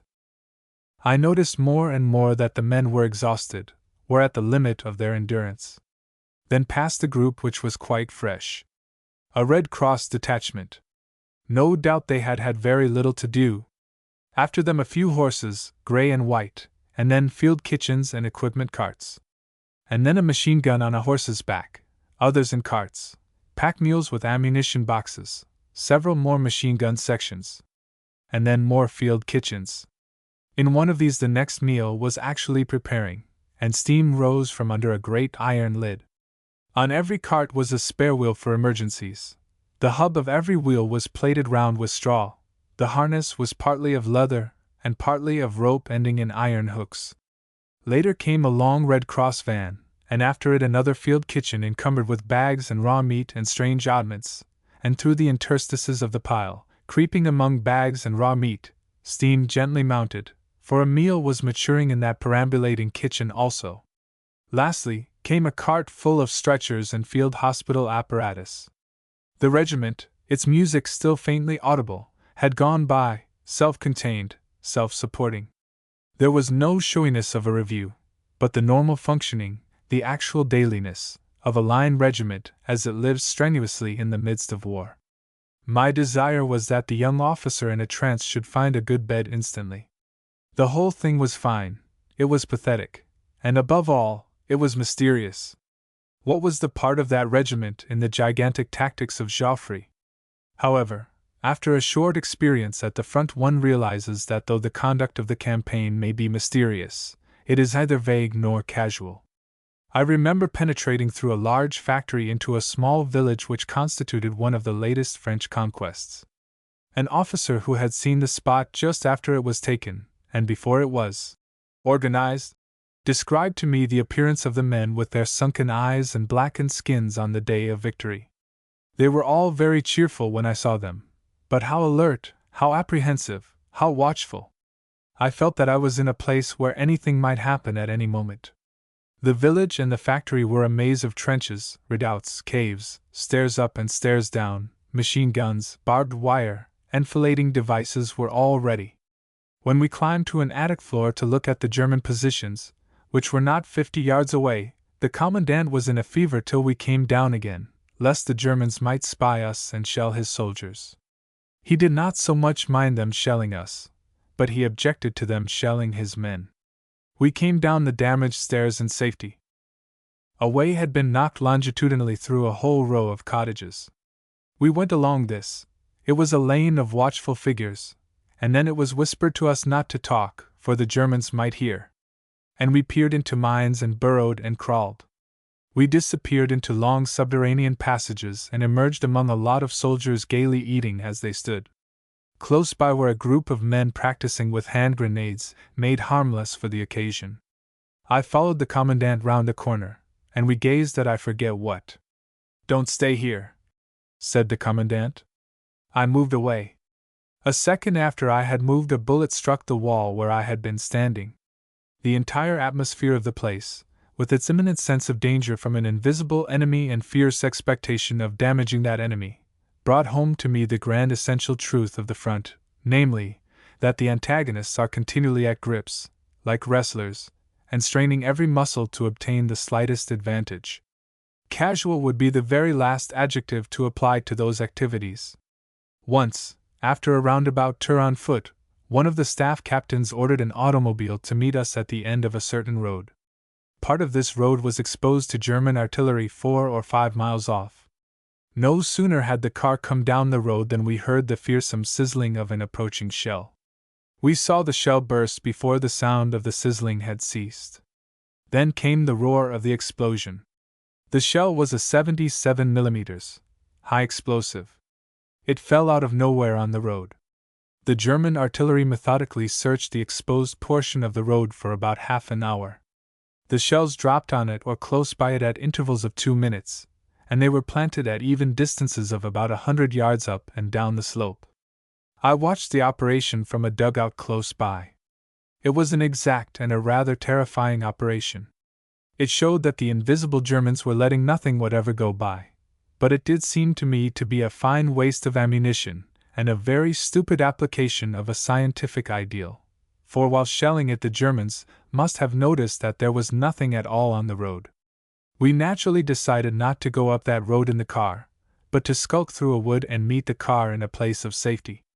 The car had, sooner or later, to go up the road, because there was not another road. The commandant who was with us was a very seasoned officer, and he regarded all military duties as absolute duties. The car must return along that road. Therefore, let it go. The fact that it was a car serving solely for the convenience of civilians did not influence him. It was a military car, driven by a soldier. "You may as well go at once," he said to the chauffeur. "We will assist at your agony." "What do you say?" he laughingly questioned a subordinate. "Ah, my commandant," said the junior officer cautiously, "when it is a question of the service." We should naturally have protested against the chauffeur adventuring upon the shell-swept road for our convenience, but he was diplomatic enough to postpone the journey.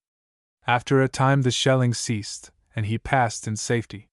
He told us when we met him later for the drive home that there were 5 large holes in the road. On another occasion, when we were tramping through interminable communication trenches on a slope, a single rash exposure of 2 of our figures above the parapet of the trench drew down upon us a bombardment of high explosive. For myself, I was completely exhausted by the excursion, which was nearing its end, and also I was faint from hunger. But immediately the horrible sizzling sound overhead and an explosion just in front made it plain to me that we were to suffer for a moment's indiscretion. I felt neither fatigue nor hunger. The searching shells fell nearer to us. We ran in couples, with a fair distance between each couple, according to instructions, along the rough, sinuous inequalities of the deep trench. After each visitation we had to lie still and count 5 till all the fragments of shell had come to rest. At last a shell seemed to drop right upon me. The earth shook under me. My eyes and nose were affected by the fumes of the explosion. But the shell had not dropped right upon me. It had dropped a few yards to the left. A trench is a wonderful contrivance. Immediately afterwards, a friend picked up in the trench one of the warm shots of the charge. It was a many-faceted ball, beautifully made, and calculated to produce the maximum wound. This was the last shell to fall. We were safe. But we realized once again, and more profoundly, that there is nothing casual in the conduct of war. At no place was the continuously intense character of the struggle, like that of 2 Leviathan wrestlers ever straining their hardest at grips, more effectually brought home to me than in the region known now familiarly to the whole world as Notre Dame de Lorette, from the little chapel that stood on one part of it. An exceedingly ugly little chapel it was, according to the picture postcards. There are thousands of widows and orphans wearing black and regretting the past and trembling about the future today simply because the invaders had to be made to give up that religious edifice which they had turned to other uses. The high, thickly wooded land behind the front was very elaborately organized for living either above ground or underground, according to the circumstances of the day. To describe the organization would be impolitic. But it included every dodge. And the stores, entombed in safety, comprised all things. I remember, for example, stacks of hundreds of lamp chimneys.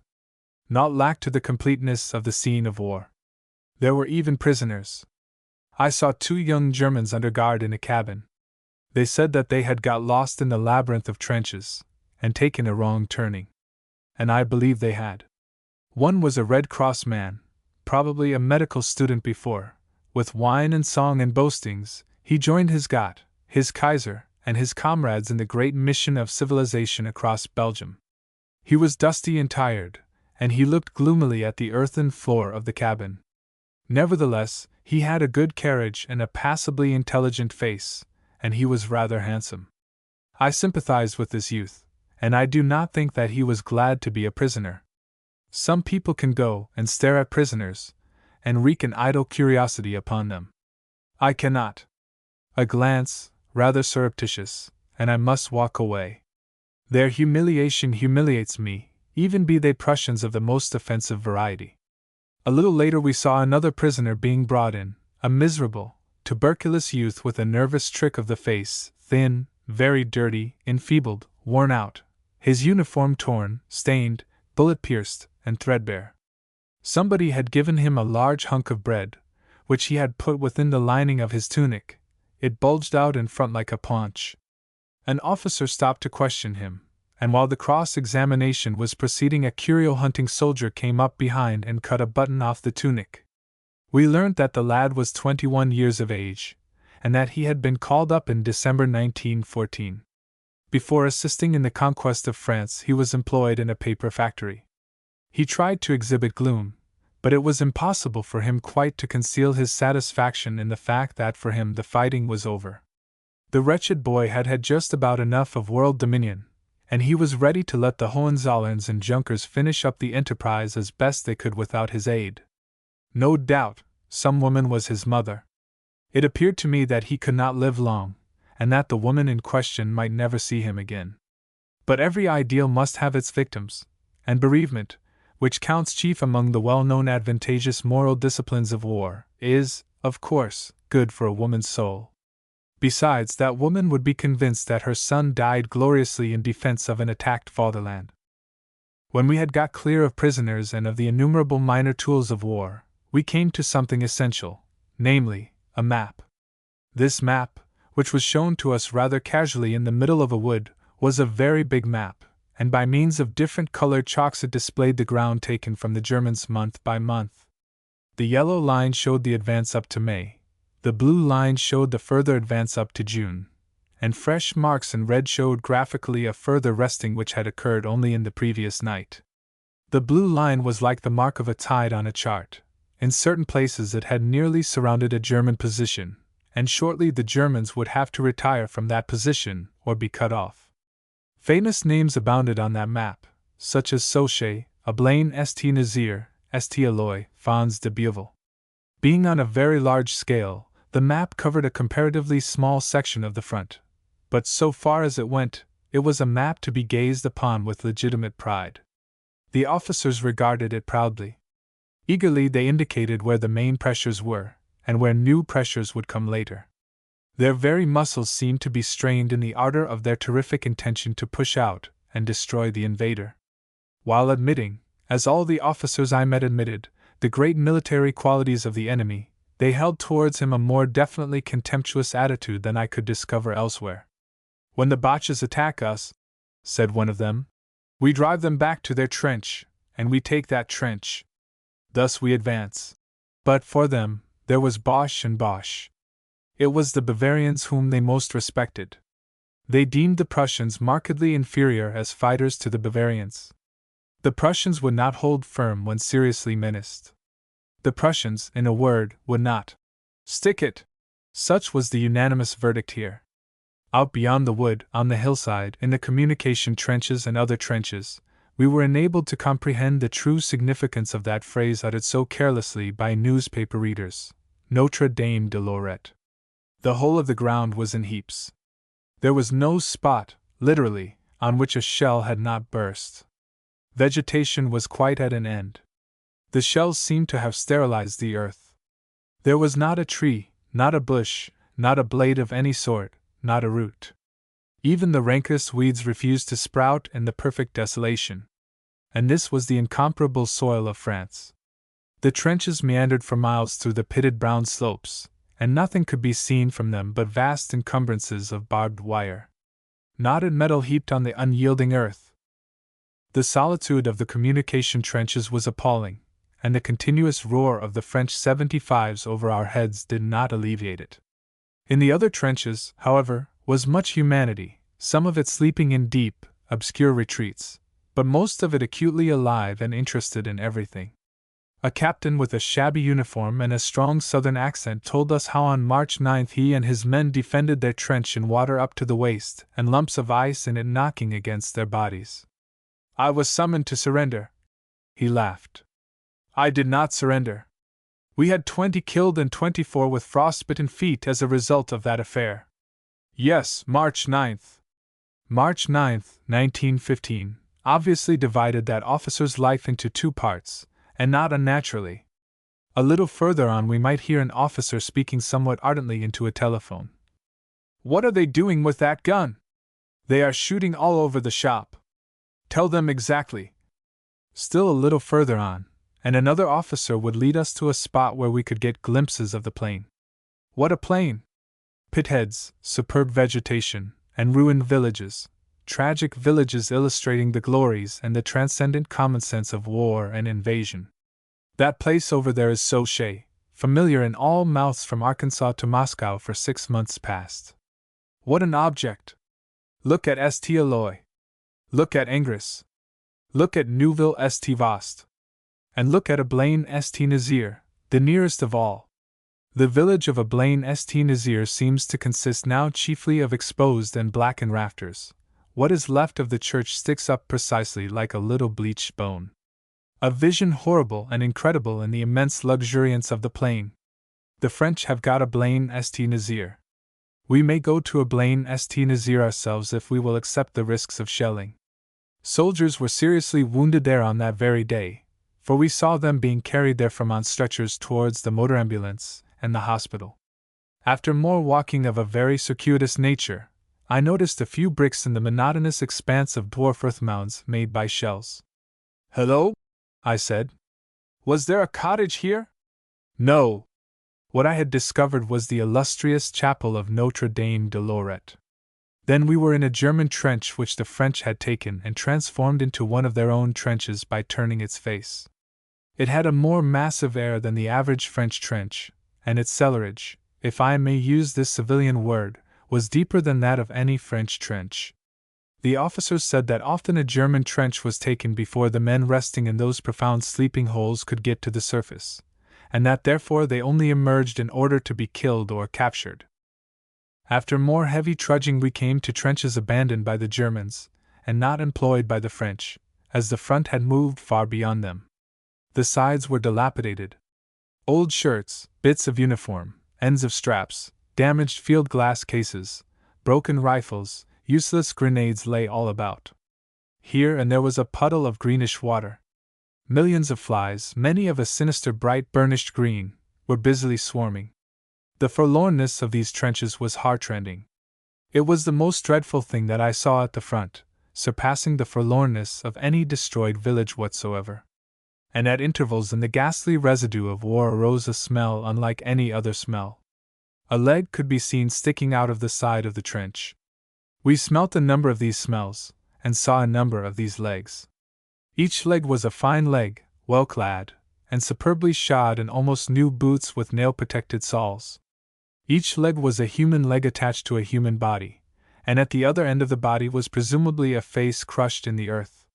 2 strokes with a pick, and the corpses might have been excavated and decently interred.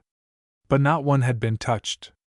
Buried in frenzied haste by amateur, imperiled grave diggers with a military purpose, these dead men decayed at leisure amid the scrap heap, the cesspit, the infernal squalor which once had been a neat, clean, scientific German earthwork, and which still earlier had been part of a fair countryside.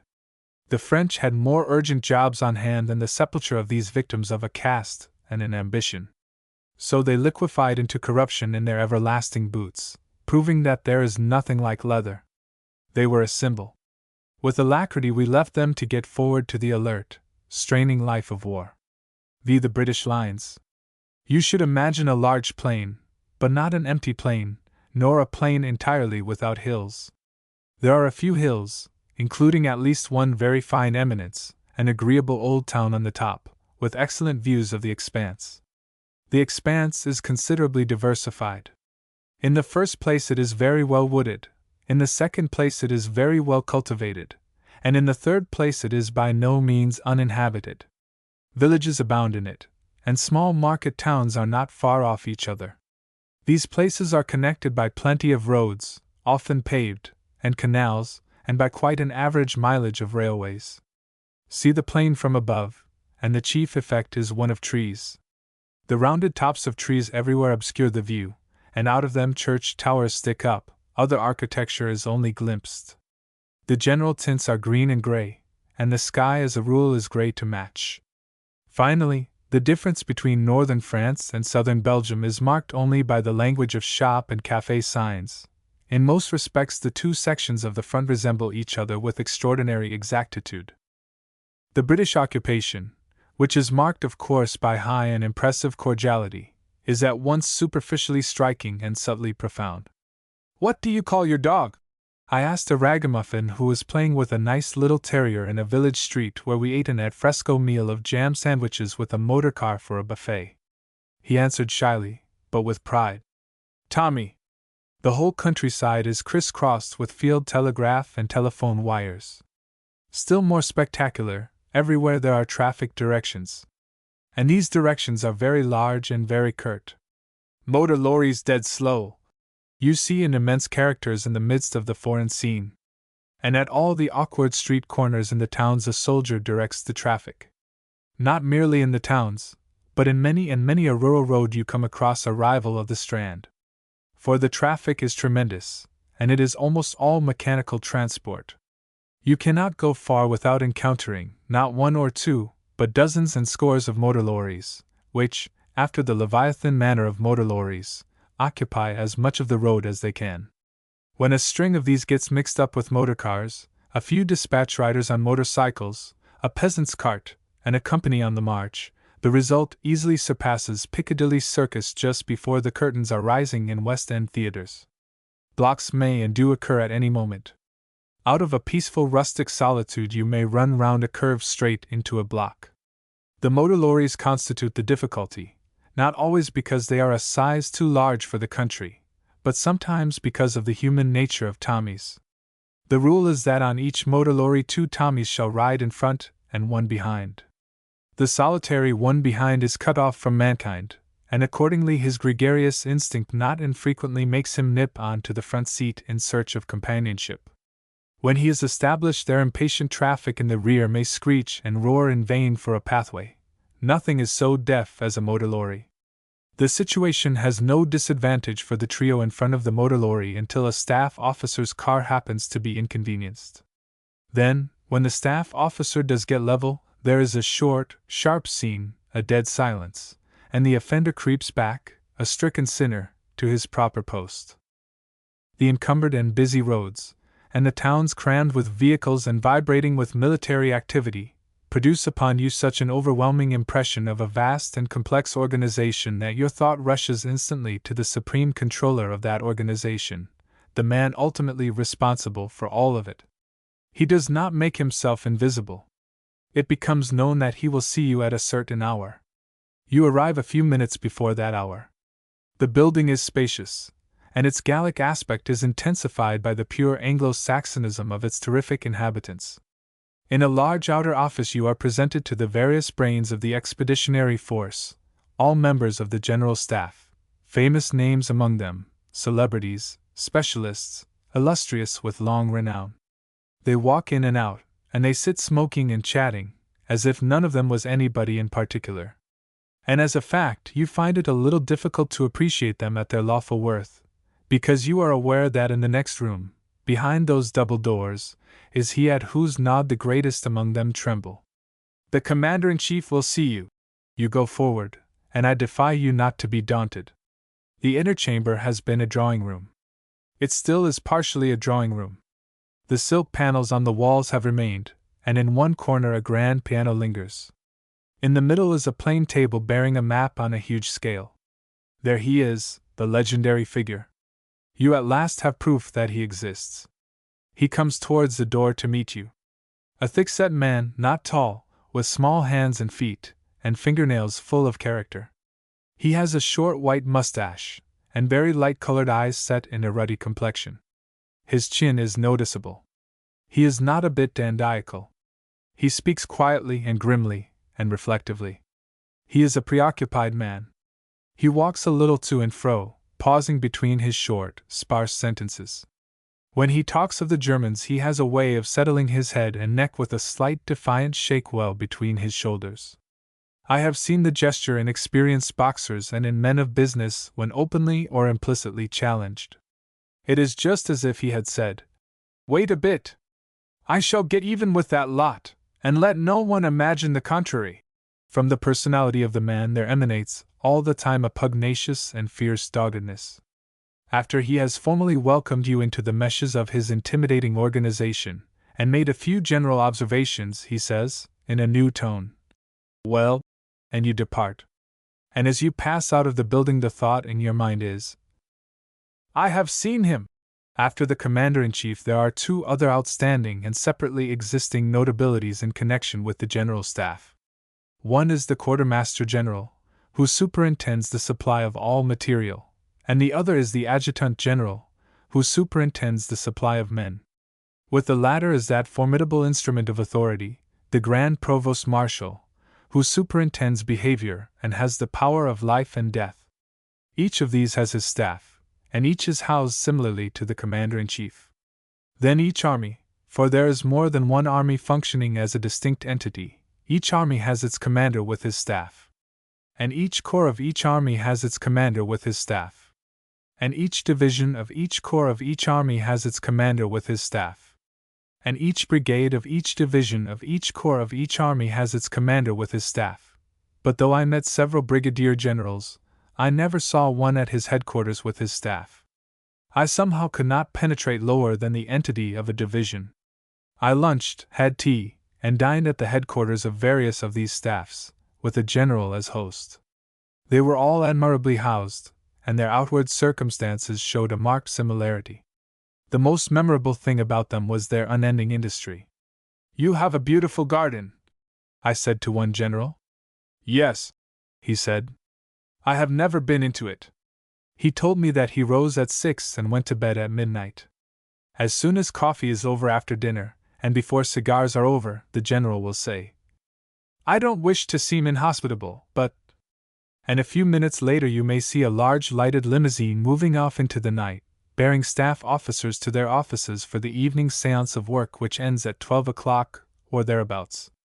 The complexity and volume of work which goes on at even a divisional headquarters, having dominion over about 20,000 full-grown males, may be imagined, and that the bulk of such work is of a business nature, including much tiresome routine, is certain. Of the strictly military labors of headquarters, that which most agreeably strikes the civilian is the photography and the map work. I saw thousands of maps. I inspected thick files of maps all showing the same square of country under different military conditions at different dates. And I learned that special maps are regularly circulated among all field officers. The fitting out and repairing sheds of the Royal Flying Corps were superb and complete constructions, at once practical and very elegant. I visited them in the midst of a storm. The equipment was prodigious, the output was prodigious, the organization was scientific, and the staff was both congenial and impressive. When one sees these birdcages full of birds and comprehends the spirit of flight, one is less surprised at the unimaginable feats which are daily performed over there in the sky northwards and eastwards. I saw a man who flew over Ghent twice a week with the regularity of a train. He had never been seriously hit. These airmen have a curious physical advantage. The noise of their own engine, it is said, prevents them from hearing the explosions of the shrapnel aimed at them. The British soldier in France and Flanders is not a self-supporting body. He needs support, and a great deal of support. I once saw his day's rations set forth on a tray, and it seemed to me that I could not have consumed them in a week of good appetite. The round of meat is flanked by plenteous bacon, jam, cheese, and bread. In addition there are vegetables, tea, sugar, salt, and condiments, with occasional butter, and once a week come 2 ounces of tobacco and a box of matches for each ounce. But the formidable item is the meat. And then the British soldier wants more than food. He wants, for instance, fuel, letters, cleanliness. He wants clothing, and all the innumerable instruments and implements of war. He wants regularly, and all the time. Hence you have to imagine wide steady streams of all manner of things converging upon northern France not only from Britain but from round about the globe. The force of an imperative demand draws them powerfully in, night and day, as a magnet might. It is impossible to trace exactly either the direction or the separate constituents of these great streams of necessaries. But it is possible to catch them, or at any rate one of them, at the most interesting point of its course, the point at which the stream, made up of many converging streams, divides suddenly and becomes many streams again. That point is the railhead. Now, a military railhead is merely an ordinary average little railway station, with a spacious yard. There is nothing superficially romantic about it. It does not even mark the end of a line of railway. I have in mind one which served as the headquarters of a divisional supply column. The organism served just one division, out of the very many divisions in France and Flanders. It was under the command of a major. This major, though of course in khaki and employing the same language and general code as a regimental major, was not a bit like a regimental major. He was no more like a regimental major than I am myself. He had a different mentality, outlook, preoccupation. He was a man in business. He received orders, I use the word in the business sense, from the brigades of the division, and those orders, ever varying, had to be executed and delivered within 36 hours. Quite probably he had never seen a trench. I should be neither surprised nor pained to learn that he could only hit a haystack with a revolver by throwing the revolver at the haystack. His subordinates resembled him. Strategy, artillery mathematics, the dash of infantry charges, these matters were not a bit in their line. Nevertheless, when you read in a dispatch that during a prolonged action supplies went regularly up to the front under heavy fire, you may guess that fortitude and courage are considerably in their line. These officers think about their arriving trains, and about emptying them in the shortest space of time, and they think about their motor lorries and the condition thereof, and they pass their lives in checking lists, and in giving receipts for things and taking receipts for things. Their honor may be in a receipt. And all this is the very basis of war. My major handled everything required for his division except water and ammunition. He would have a train full of multifarious provender, and another train full of miscellanies, from field guns to field kitchens, with letters from wives and sweethearts in between. And all these things came to him up the line of railway out of the sea simply because he asked for them and was ready to give a receipt for them. He was not concerned with the magic underlying their appearance at his little railhead. He only cared about the train being on time, and the lorries being in first-class running order. He sprayed out in beneficent streams from his railhead tons of stuff every day. Every day he sent out 280 bags of postal matter to the men beyond. The polish on the metallic portions of his numerous motor lorries was uncanny. You might lift a bonnet and see the bright parts of the engine glittering like the brass of a yacht. Dandyism of the Army Service Corps. An important part of the organism of the railhead is the railway construction section train. Lines may have to be doubled. The railway construction section train doubles them. It will make new railways at the rate of several miles a day. It is self-contained, being simultaneously a depot, a workshop, and a barracks. Driving along a road, you are liable to see rough signs nailed to trees, with such words on them as forage, groceries, meat, bread, etc. Wait a little, and you may watch the divisional supply at a further stage. A stream of motor lorries, one of the streams sprayed out from the railhead, will halt at those trees and unload, and the stuff which they unload will disappear like a dream and an illusion. One moment the meat and the bread and all the succulences are there by the roadside, each by its proper tree, and the next they are gone, spirited away to camps and billets and trenches. Proceed further, and you may have the luck to see the mutton which was frozen in New Zealand sizzling in an earth oven in a field christened by the soldiers with some such name as Hampstead Heath. The roasted mutton is a very fine and a very appetizing sight. But what quantities of it! And what an antique way of cooking! As regards the non-edible supplies, the engineer's park will stir your imagination.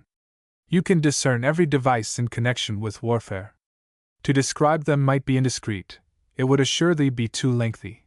Telephones such as certainly you have never seen, and helmets such as you have never seen. Indeed, everything that a soldier in full work can require, except ammunition. The ammunition train in process of being unloaded is a fearsome affair. You may see all conceivable ammunition, from rifle cartridges to a shell whose weight is liable to break through the floors of lorries, all on one train. And not merely ammunition, but 1,000 pyrotechnical and other devices, and varied bombs. An officer unscrews a cap on a metal contraption, and throws it down, and it begins to fizz away in the most disconcerting manner. And you feel that all these shells, all these other devices, are simply straining to go off. They are like things secretly and terribly alive, waiting the tiny gesture which will set them free. Officers, handling destruction with the nonchalance of a woman handling a hat, may say what they like. The ammunition train is to my mind an unsafe neighbor. And the thought of all the sheer brain power which has gone to the invention and perfecting of those propulsive and explosive machines causes you to wonder whether you yourself possess a brain at all. You can find everything in the British lines except the British Army. The same is to be said of the French lines, but the indiscoverability of the British Army is relatively much more striking, by reason of the greater richness and complexity of the British auxiliary services.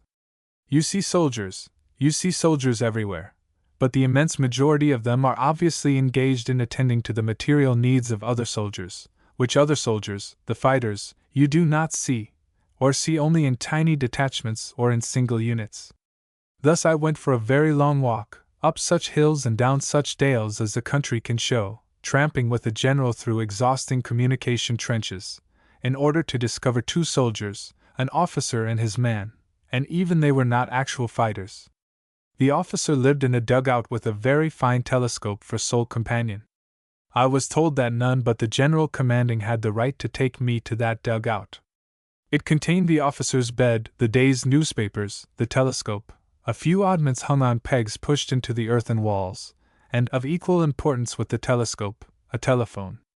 Occasionally the telephone faintly buzzed, and a very faint, indistinguishable murmur came out of it. But the orderly ignored this symptom, explaining that it only meant that somebody else was talking to somebody else. I had the impression of a mysterious underground life going on all around me. The officer's telescopic business was to keep an eye on a particular section of the German front, and report everything. The section of front comprised sundry features extremely well known by reputation to British newspaper readers. I must say that the reality of them was disappointing. The inevitable thought was, is it possible that so much killing has been done for such trifling specks of earth? The officer made clear all details to us. He described minutely the habits of the Germans as he knew them. But about his own habits not a word was said. He was not a human being. He was an observer, eternally spying through a small slit in the wall of the dugout. What he thought about when he was not observing, whether his bed was hard, how he got his meals, whether he was bored, whether his letters came regularly, what his moods were, what was his real opinion of that dugout as a regular home, these very interesting matters were not even approached by us. He was a short, mild officer, with a quiet voice. Still, after we had shaken hands on parting, the general, who had gone first, turned his bent head under the concealing leafage, and nodded and smiled with a quite particular cordial friendliness. "Good afternoon, blank," said the general to the officer, and the warm tone of his voice said, "You know, don't you, blank, how much I appreciate you." It was a transient revelation. As, swallowed up in trenches, I trudged away from the lonely officer, the general, resuming his ordinary worldly tone, began to talk about London music halls and Wishwin and other artistes. Then on another occasion I actually saw at least 20 fighting men. They were not fighting, but they were pretending, under dangerous conditions, to fight. They had to practice the bombing of a German trench, with real bombs. The young officer in charge explained to us the different kinds of bombs. "It's all quite safe," he said casually, "until I take this pin out." And he took the pin out. We saw the little procession of men that were to do the bombing.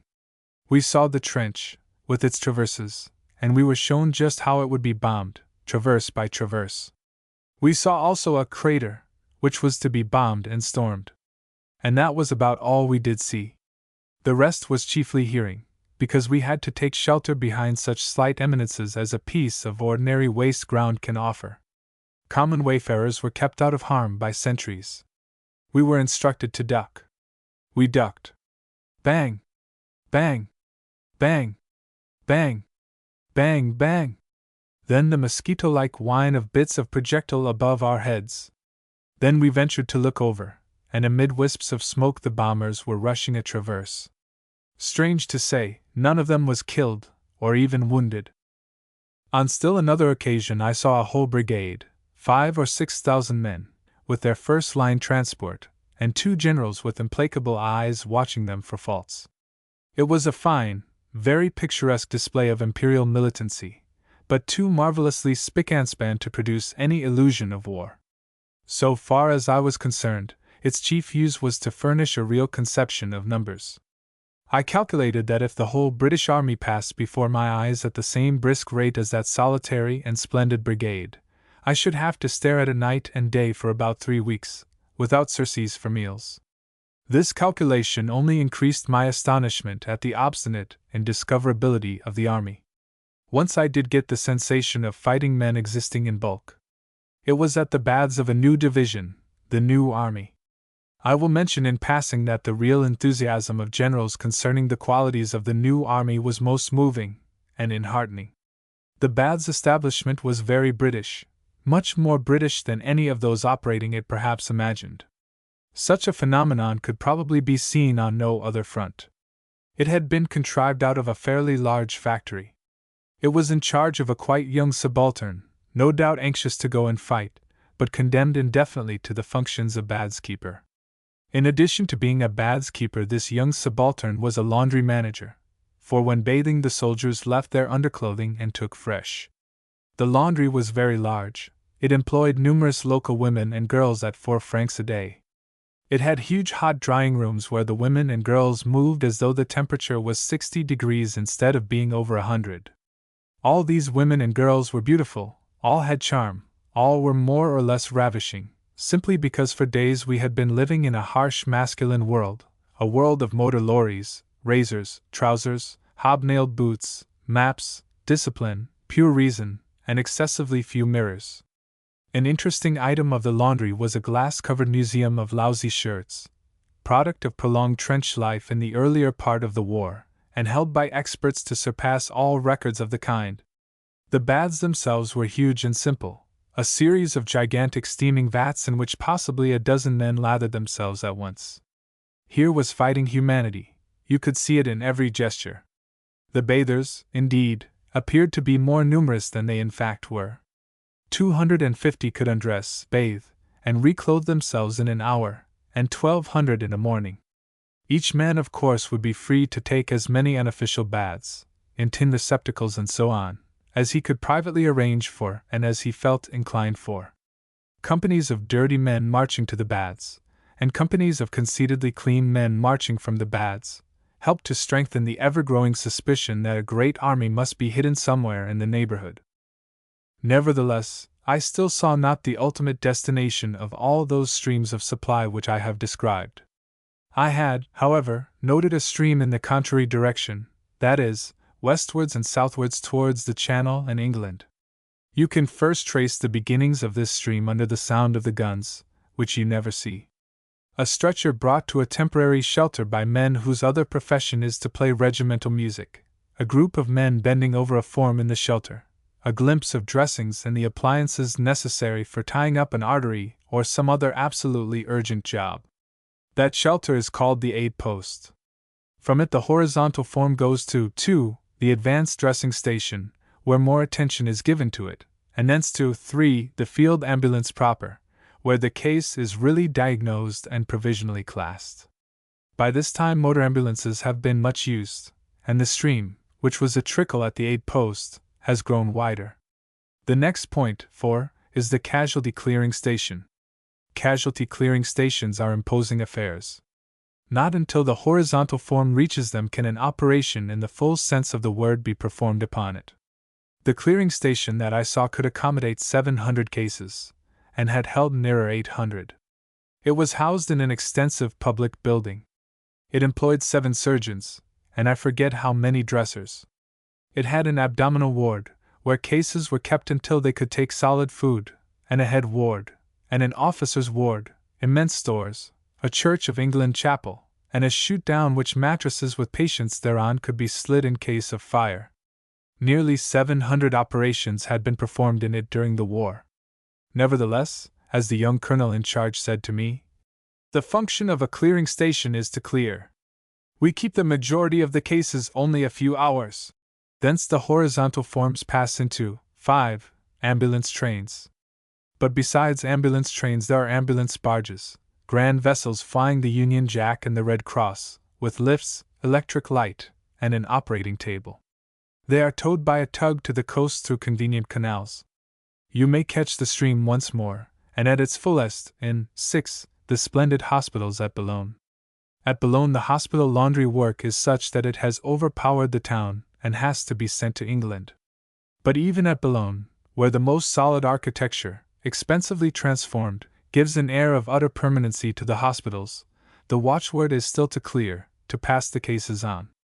The next stage, 7, is the hospital ship, specially fitted out, waiting in the harbor for its complement. When the horizontal forms leave the ship, they are in England, they are among us, and the great stream divides into many streams, just as at the railhead at the other end the great stream of supply divides into many streams, and is lost. Nor are men the only beings cared for. One of the strangest things I saw at Boulogne was a horse hospital, consisting of a meadow of many acres. Those who imagine that horses are not used in modern war should see the thousands of horses tethered in that meadow. Many, if not most of them, were suffering from shell wounds, and the sufferers were rather human. I saw a horse operated on under chloroform. He refused to come to after the operation was over, and as I left he was being encouraged to do so by movements of the limbs to induce respiration. Impossible, after that, to think of him as a mere horse.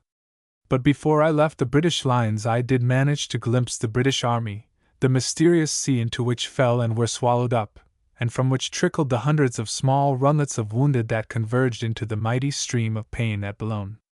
I passed by a number of wooden causeways over waterlogged ground, and each causeway had the name of some London street, and at last I was stopped by a complicated wall of sandbags with many curves and involutions. To dig in on this particular landscape is impracticable, and hence the trenches are above ground and sandbags are their walls. I looked through a periscope and saw barbed wire and the German positions. I was told not to stand in such and such a place because it was exposed. A long line of men moved about at various jobs behind the rampart of sandbags.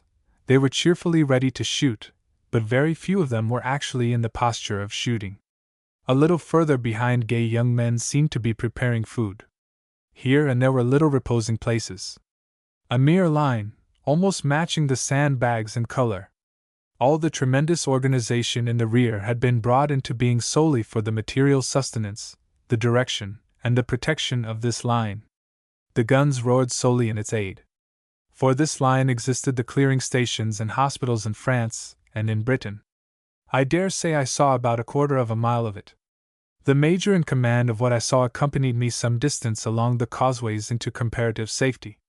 As we were parting, he said, "Well, what do you think of our trenches?"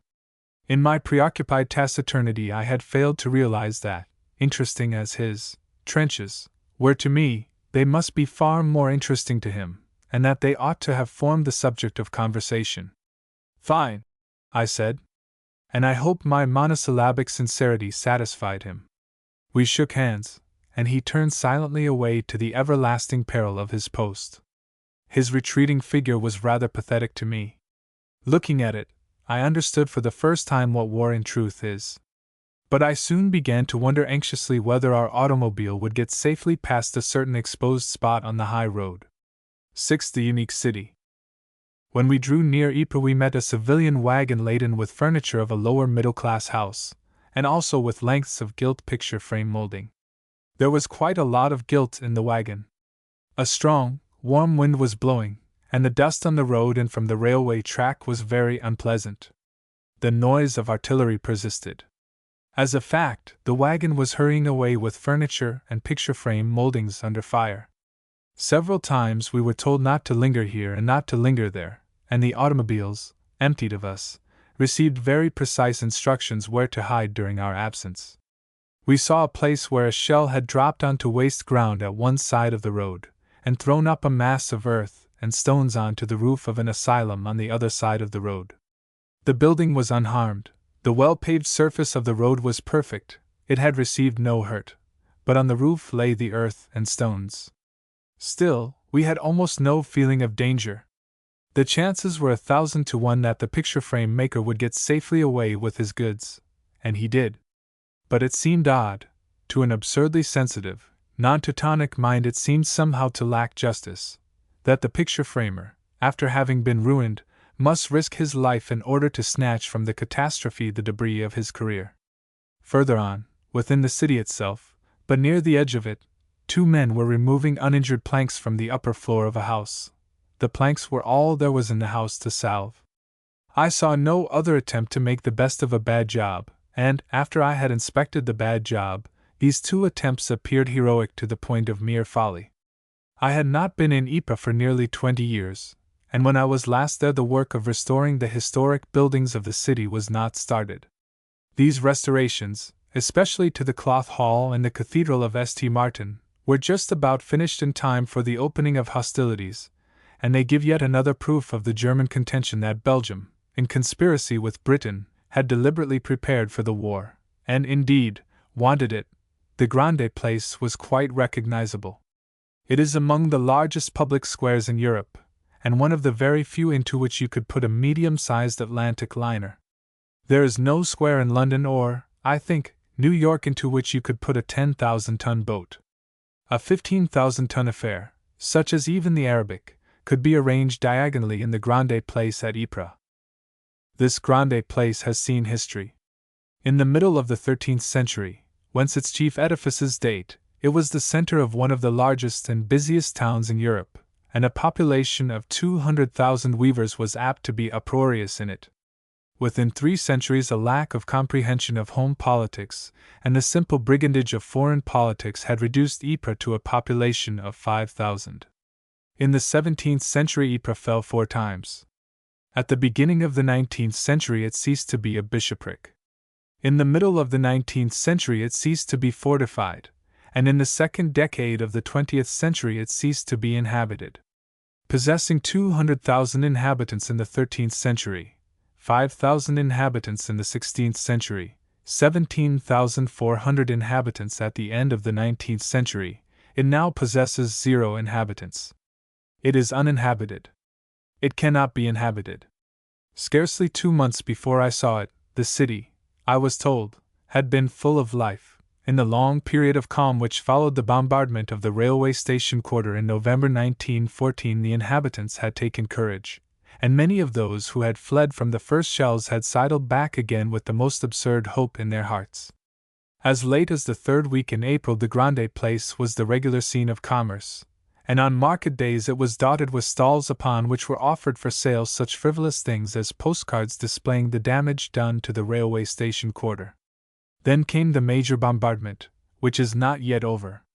You may obtain a just idea of the effects of the major bombardment by adventuring into the interior of the Cathedral of St. Martin. This cathedral is chiefly 13th century work. Its tower, like that of the cathedral at Malines, had never been completed, nor will it ever be, now, but it is still, with the exception of the tower of the Cloth Hall, the highest thing in Ypres. The tower is a skeleton. As for the rest of the building, it may be said that some of the walls alone substantially remain. The choir, the earliest part of the cathedral, is entirely unroofed, and its south wall has vanished. The apse has been blown clean out. The early Gothic nave is partly unroofed. The transepts are unroofed, and of the glass of the memorable rose window of the south transept not a trace is left, so far as I can remember. In the center of the cathedral, where the transepts meet, is a vast heap of bricks, stone, and powdery dirt. This heap rises irregularly like a range of hills towards the choir. It overspreads most of the immense interior, occupying an area of, perhaps, from 15,000 to 20,000 square feet. In the choir it rises to a height of 6 or 7 yards. You climb perilously over it as you might cross the Alps. This incredible amorphous mass, made up of millions of defaced architectural fragments of all kinds, is the shattered body of about half the cathedral. I suppose that the lovely carved choir stalls are embedded somewhere within it. The grave of Jansen is certainly at the bottom of it. The aspect of the scene, with the sky above, the jagged walls, the interrupted arches, and the dusty piled mess all around, is intolerably desolate. And it is made the more so by the bright colors of the great altar, 2/3 of which is standing, and the still brighter colors of the organ, which still clings, apparently whole, to the north wall of the choir. In the sacristy are collected gilt candelabra and other altar furniture, turned yellow by the fumes of picric acid. At a little distance the cathedral, ruined though it is, seems solid enough, But when you are in it, the fear is upon you that the inconstant and fragile remains of it may collapse about you in a gust of wind a little rougher than usual. You leave the outraged fane with relief. And when you get outside, you have an excellent opportunity of estimating the mechanism which brought about this admirable triumph of destruction, for there is a hole made by a 17-inch shell. It is at a moderate estimate 50 feet across, and it has happened to tumble into a graveyard, so that the hole is littered with the white bones of earlier Christians. The Cloth Hall was a more wonderful thing than the Cathedral of St. Martin, which, after all, was no better than dozens of other cathedrals. There was only one Cloth Hall of the rank of this one. It is not easy to say whether or not the Cloth Hall still exists. Its celebrated 3-story facade exists, with a huge hiatus in it to the left of the middle, and of course, minus all glass. The entire facade seemed to me to be leaning slightly forward. I could not decide whether this was an optical delusion or a fact. The enormous central tower is knocked to pieces, and yet conserves some remnant of its original outlines. Bits of scaffolding on the sides of it stick out at a great height like damaged matches. The slim corner towers are scarcely hurt. Everything of artistic value in the structure of the interior has disappeared in a horrible confusion of rubble. The eastern end of the Cloth Hall used to be terminated by a small beautiful Renaissance edifice called the Newark, dating from the 17th century. What its use was I never knew, but the Newark has vanished, and the town hall next door has also vanished. Broken walls, a few bits of arched masonry, and heaps of refuse alone indicate where these buildings stood in April last. So much for the two principal buildings visible from the Grande Place. The Cloth Hall is in the Grande Place, and the cathedral adjoins it. The only other fairly large building in the place is the Hôpital de Notre Dame at the northeast end. This white-painted erection, with its ornamental gilt sign, had continued substantially to exist as a structural entity. It was defaced, but not seriously. Every other building in the place was smashed up. To walk right round the place is to walk nearly half a mile, and along the entire length, with the above exceptions, there was nothing but mounds of rubbish and fragments of upstanding walls. Here and there in your perambulation you may detect an odor with which certain trenches have already familiarized you. Obstinate inhabitants were apt to get buried in the cellars where they had taken refuge. In one place what looked like a colossal sewer had been uncovered. I thought at the time that the sewer was somewhat large for a city of the size of Ypres, and it has since occurred to me that this sewer may have been the ancient bed of the stream Yperley, which in some past period was arched over. I want to make a rough sketch of all this, I said to my companions in the middle of the Grande Place, indicating the Cloth Hall, and the cathedral, and other grouped ruins. The spectacle was, indeed, majestic in the extreme, and if the British government has not had it officially photographed in the finest possible manner, it has failed in a very obvious duty. Detailed photographs of Ypres ought to be distributed throughout the world. My companions left me to myself. I sat down on the edge of a small shell-hole some distance in front of the hospital. I had been advised not to remain too near the building lest it might fall on me. The paved floor of the place stretched out around me like a tremendous plain, seeming the vaster because my eyes were now so much nearer to the level of it. On a bit of facade to the left the word "cycle" stood out in large black letters on a white ground. This word and myself were the sole living things in the square. In the distance a cloud of smoke up a street showed that a house was burning. The other streets visible from where I sat gave no sign whatever. The wind, strong enough throughout my visit to the front, was now stronger than ever. All the window frames and doors in the hospital were straining and creaking in the wind. The loud sound of guns never ceased. A large British aeroplane hummed and buzzed at a considerable height overhead. Dust drove along. I said to myself, a shell might quite well fall here any moment. I was afraid. But I was less afraid of a shell than of the intense loneliness. Reims was inhabited, Arras was inhabited. In both cities there were postmen and newspapers, shops, and even cafes. But in Ypres there was nothing. Every street was a desert, every room and every house was empty. Not a dog roamed in search of food. The weight upon my heart was sickening. To avoid complications I had promised the staff officer not to move from the place until he returned. either of us had any desire to be hunting for each other in the sinister labyrinth of the town's thoroughfares. I was, therefore, a prisoner in the place, condemned to solitary confinement. I ardently wanted my companions to come back. Then I heard echoing sounds of voices and footsteps. 2 British soldiers appeared round a corner, and passed slowly along the square. In the immensity of the square they made very small figures. I had a wish to accost them, but Englishmen do not do these things, even in Ypres. They glanced casually at me. I glanced casually at them, carefully pretending that the circumstances of my situation were entirely ordinary. I felt safer while they were in view, but when they had gone I was afraid again. I was more than afraid. I was inexplicably uneasy. I made the sketch simply because I had said that I would make it. And as soon as it was done, I jumped up out of the hole and walked about, peering down streets for the reappearance of my friends. I was very depressed, very irritable, and I honestly wished that I had never accepted any invitation to visit the front. I somehow thought I might never get out of Ypres alive. When at length I caught sight of the staff officer, I felt instantly relieved. My depression, however, remained for hours afterwards. Perhaps the chief street in Ypres is the wide Rue de Lille, which runs from opposite the Cloth Hall down to the Lille Gate, and over the Moat Water into the Lille Road and on to the German lines. The Rue de Lille was especially famous for its fine old buildings. There was the Hospice Belle, for old female paupers of Ypres, built in the 13th century. There was the museum, formerly the Hotel Mergelink, not a very striking edifice, but full of antiques of all kinds. There was the Hospital of St. John, interesting, but less interesting than the Hospital of St. John at Bruges. There was the Gothic Maison de Bois, right at the end of the street, with a rather wonderful frontage. And there was the famous 14th century Steenen, which since my previous visit had been turned into the post office.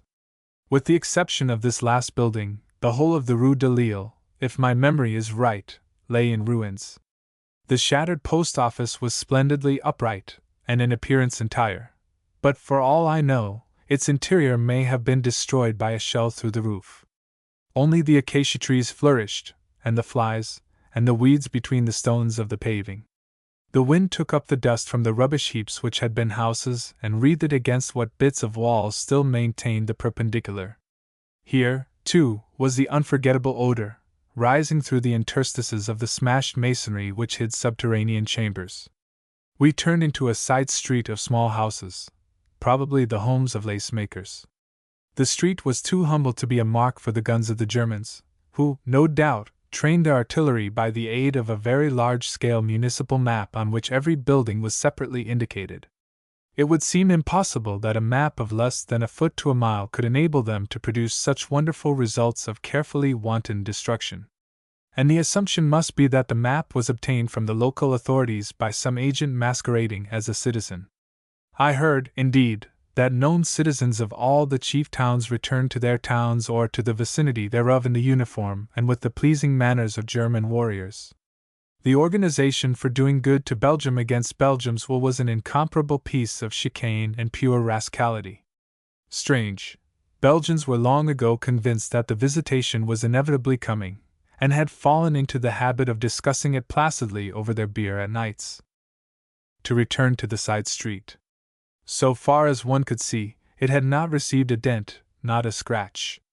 Even the little windows of the little red houses were by no means all broken. All the front doors stood ajar. I hesitated to walk in, for these houses seemed to be mysteriously protected by influences invisible. But in the end the vulgar, yet perhaps legitimate, curiosity of the sightseer, of the professional reporter, drove me within the doors. The houses were so modest that they had no entrance halls or lobbies. One passed directly from the street into the parlor. Apparently the parlors were completely furnished. They were in an amazing disorder, but the furniture was there. And the furnishings of all of them were alike, as the furnishings of all the small houses of a street in the Five Towns or in a cheap London suburb. The ambition of these homes had been to resemble one another. What one had all must have. Under ordinary circumstances the powerful common instinct to resemble is pitiable. But here it was absolutely touching. Everything was in these parlors. The miserable, Ugly ornaments, bought and cherished and admired by the simple, were on the mantelpieces. The drawers of the mahogany and oak furniture had been dragged open, but not emptied. The tiled floors were littered with clothes, with a miscellany of odd possessions, with pots and pans out of the kitchen and the scullery, with bags and boxes. The accumulations of lifetimes were displayed before me, and it was almost possible to trace the slow transforming of young girls into brides, and brides into mothers of broods. Within the darkness of the interiors I could discern the stairs. But I was held back from the stairs. I could get no further than the parlors, though the interest of the upper floors must have been surpassing. So from house to house. I handled nothing. Were not the military laws against looting of the most drastic character? And at last I came to the end of the little street. There are many such streets in Ypres. In fact, the majority of the streets were like that street. I did not visit them, but I have no doubt that they were in the same condition. I do not say that the inhabitants fled taking naught with them. They must obviously have taken what they could, and what was at once most precious and most portable. But they could have taken very little. They departed breathless without vehicles, and probably most of the adults had children to carry or to lead. At one moment the houses were homes, functioning as such. An alarm, infectious like the cholera, and at the next moment the deserted houses became spiritless, degenerated into intolerable museums for the amazement of a representative of the American and the British press. Where the scurrying families went to I never even inquired. Useless to inquire. They just lost themselves on the face of the earth, and were henceforth known to mankind by the generic name of refugees, such of them as managed to get away alive. After this the solitude of the suburbs, with their maimed and rusting factories, their stagnant canals, their empty lots, their high, lusty weeds, their abolished railway and train stations, was a secondary matter leaving practically no impression on the exhausted sensibility. A few miles on the opposite side of the town were the German artillery positions, with guns well calculated to destroy cathedrals and cloth halls. Around these guns were educated men who had spent years, indeed, most of their lives, in the scientific study of destruction. Under these men were slaves who, solely for the purposes of destruction, had ceased to be the free citizens they once were. These slaves were compelled to carry out any order given to them, under pain of death. They had, indeed, been explicitly told on the highest earthly authority that, if the order came to destroy their fathers and their brothers, they must destroy their fathers and their brothers. The instruction was public and historic. The whole organism has worked, and worked well, for the destruction of all that was beautiful in Ypres, and for the break-up of an honorable tradition extending over at least 8 centuries. The operation was the direct result of an order. The order had been carefully weighed and considered. The successful execution of it brought joy into many hearts, high and low. Another shell in the cathedral! And men shook hands ecstatically around the excellent guns. A hole in the tower of the cloth hall! General rejoicing. The population has fled, and Ypres is a desert! Inexpressible enthusiasm among specially educated men, from the highest to the lowest. So it must have been. There was no hazard about the treatment of Ypres. The shells did not come into Ypres out of nowhere. Each was the climax of a long, deliberate effort originating in the brains of the responsible leaders.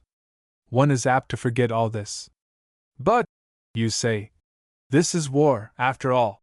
After all, it just is. The future of Ypres exercises the mind. Ypres is only one among many martyrs. But as matters stand at present, it is undoubtedly the chief one.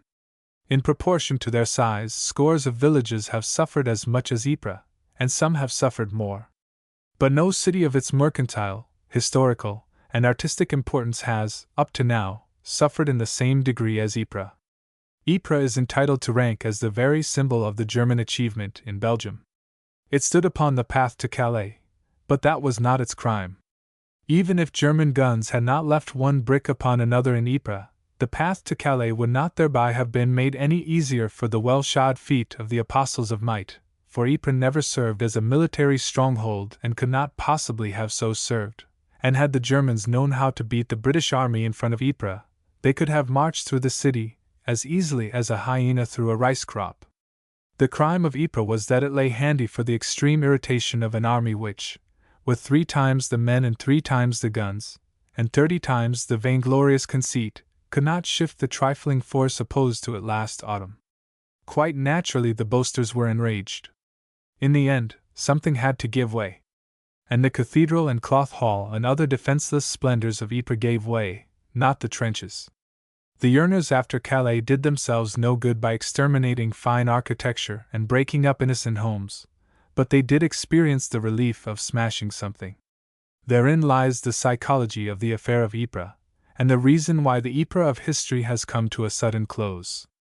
In order to envisage the future of Ypres, it is necessary to get a clear general conception of the damage done to it. Ypres is not destroyed. I should estimate that when I saw it in July at least half the houses in it were standing entire, and though disfigured, were capable of being rapidly repaired.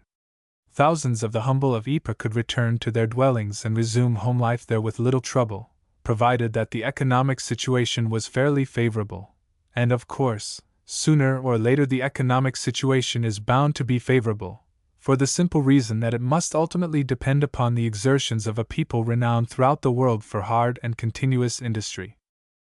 On the other hand, practically all that was spectacular in the city, all the center round which civic activities had grouped themselves for centuries, is destroyed. Take the Grande Place. If Ypres is to persist in a future at all comparable to its immediate past, to say nothing of its historic past, the privately owned buildings on the Grande Place will, without exception, have to be begun all over again, and before that task can be undertaken the foundations will have to be cleared, a tremendous undertaking in itself. I do not know how many privately owned buildings there were on the Grande Place, but I will guess 150, probably none of which was less than 3 stories in height. All these buildings belonged to individuals who intimately possessed them and counted on them as a source of income or well-being, individuals who are now scattered, impoverished, and acutely discouraged. The same is to be said of the Rue de Lille and of other important streets. Suppose the Germans back again in the land of justice, modesty, and unselfishness, and suppose the property owners of Ypres collected once more in Ypres. The enterprise of reconstruction facing them will make such a demand of initiative, force, and mere faith as must daunt the most audacious among them. And capital dragged out of a bankrupt Germany will by no means solve the material problem. For labor will be nearly as scarce as money. The call for labor in every field cannot fail to surpass in its urgency any call in history. The simple contemplation of the gigantic job will be staggering. To begin with, the withered and corrupt dead will have to be excavated from the cellars, and when that day comes those will be present who can say, "This skeleton was so-and-so's child, that must have been my mother." Terrific hours await Ypres. And when, or if, the buildings have been re-erected, tenants will have to be found for them, and then think of the wholesale refurnishing. The deep human instinct which attaches men and women to a particular spot of the earth's surface is so powerful that almost certainly the second incarnation of Ypres will be initiated, but that it will be carried very far towards completion seems to me to be somewhat doubtful. To my mind, the new Ypres cannot be more than a kind of camp amid the dark ruins of the old, and the city must remain for generations, if not forever, a ghastly sign and illustration of what cupidity and stupidity and vanity can compass together when physical violence is their instrument. The immediate future of Ypres, after the war, is plain. It will instantly become one of the showplaces of the world. Hotels will appear out of the ground, guides and touts will pullulate at the railway station, the tour of the ruins will be mapped out, and the tourists and globe-trotters of the whole planet will follow that tour in batches like staring sheep. Much money will be amassed by a few persons out of the exhibition of misfortune and woe. A sinister fate for a community. Nevertheless, the thing must come to pass, and it is well that it should come to pass. The greater the number of people who see Ypres for themselves, the greater the hope of progress for mankind. If the facade of the Cloth Hall can be saved, some such inscription as the following ought to be incised along the length of it. On July 31, 1914, the German minister at Brussels gave a positive and solemn assurance that Germany had no intention of violating the neutrality of Belgium. 4 days later, the German army invaded Belgium. Look around. When you are walking through that which was Ypres, Nothing arouses a stronger feeling, half contempt, half anger, than the thought of the mean, miserable, silly, childish, and grotesque excuses which the wit of Germany has invented for her deliberately planned crime. And nothing arouses a more grim and sweet satisfaction than the thought that she already has the gravest reason to regret it, and would give her head not to have committed it. Despite all vauntings, all facile chatterings about the alleged co-operation of an unknowable and awful God, all shriekings of unity and power, all bellowings about the perfect assurance of victory, all loud countings of the fruits of victory, the savage leaders of the deluded are shaking in their shoes before the anticipated sequel of an outrage ineffable alike in its barbarism and in its idiocy.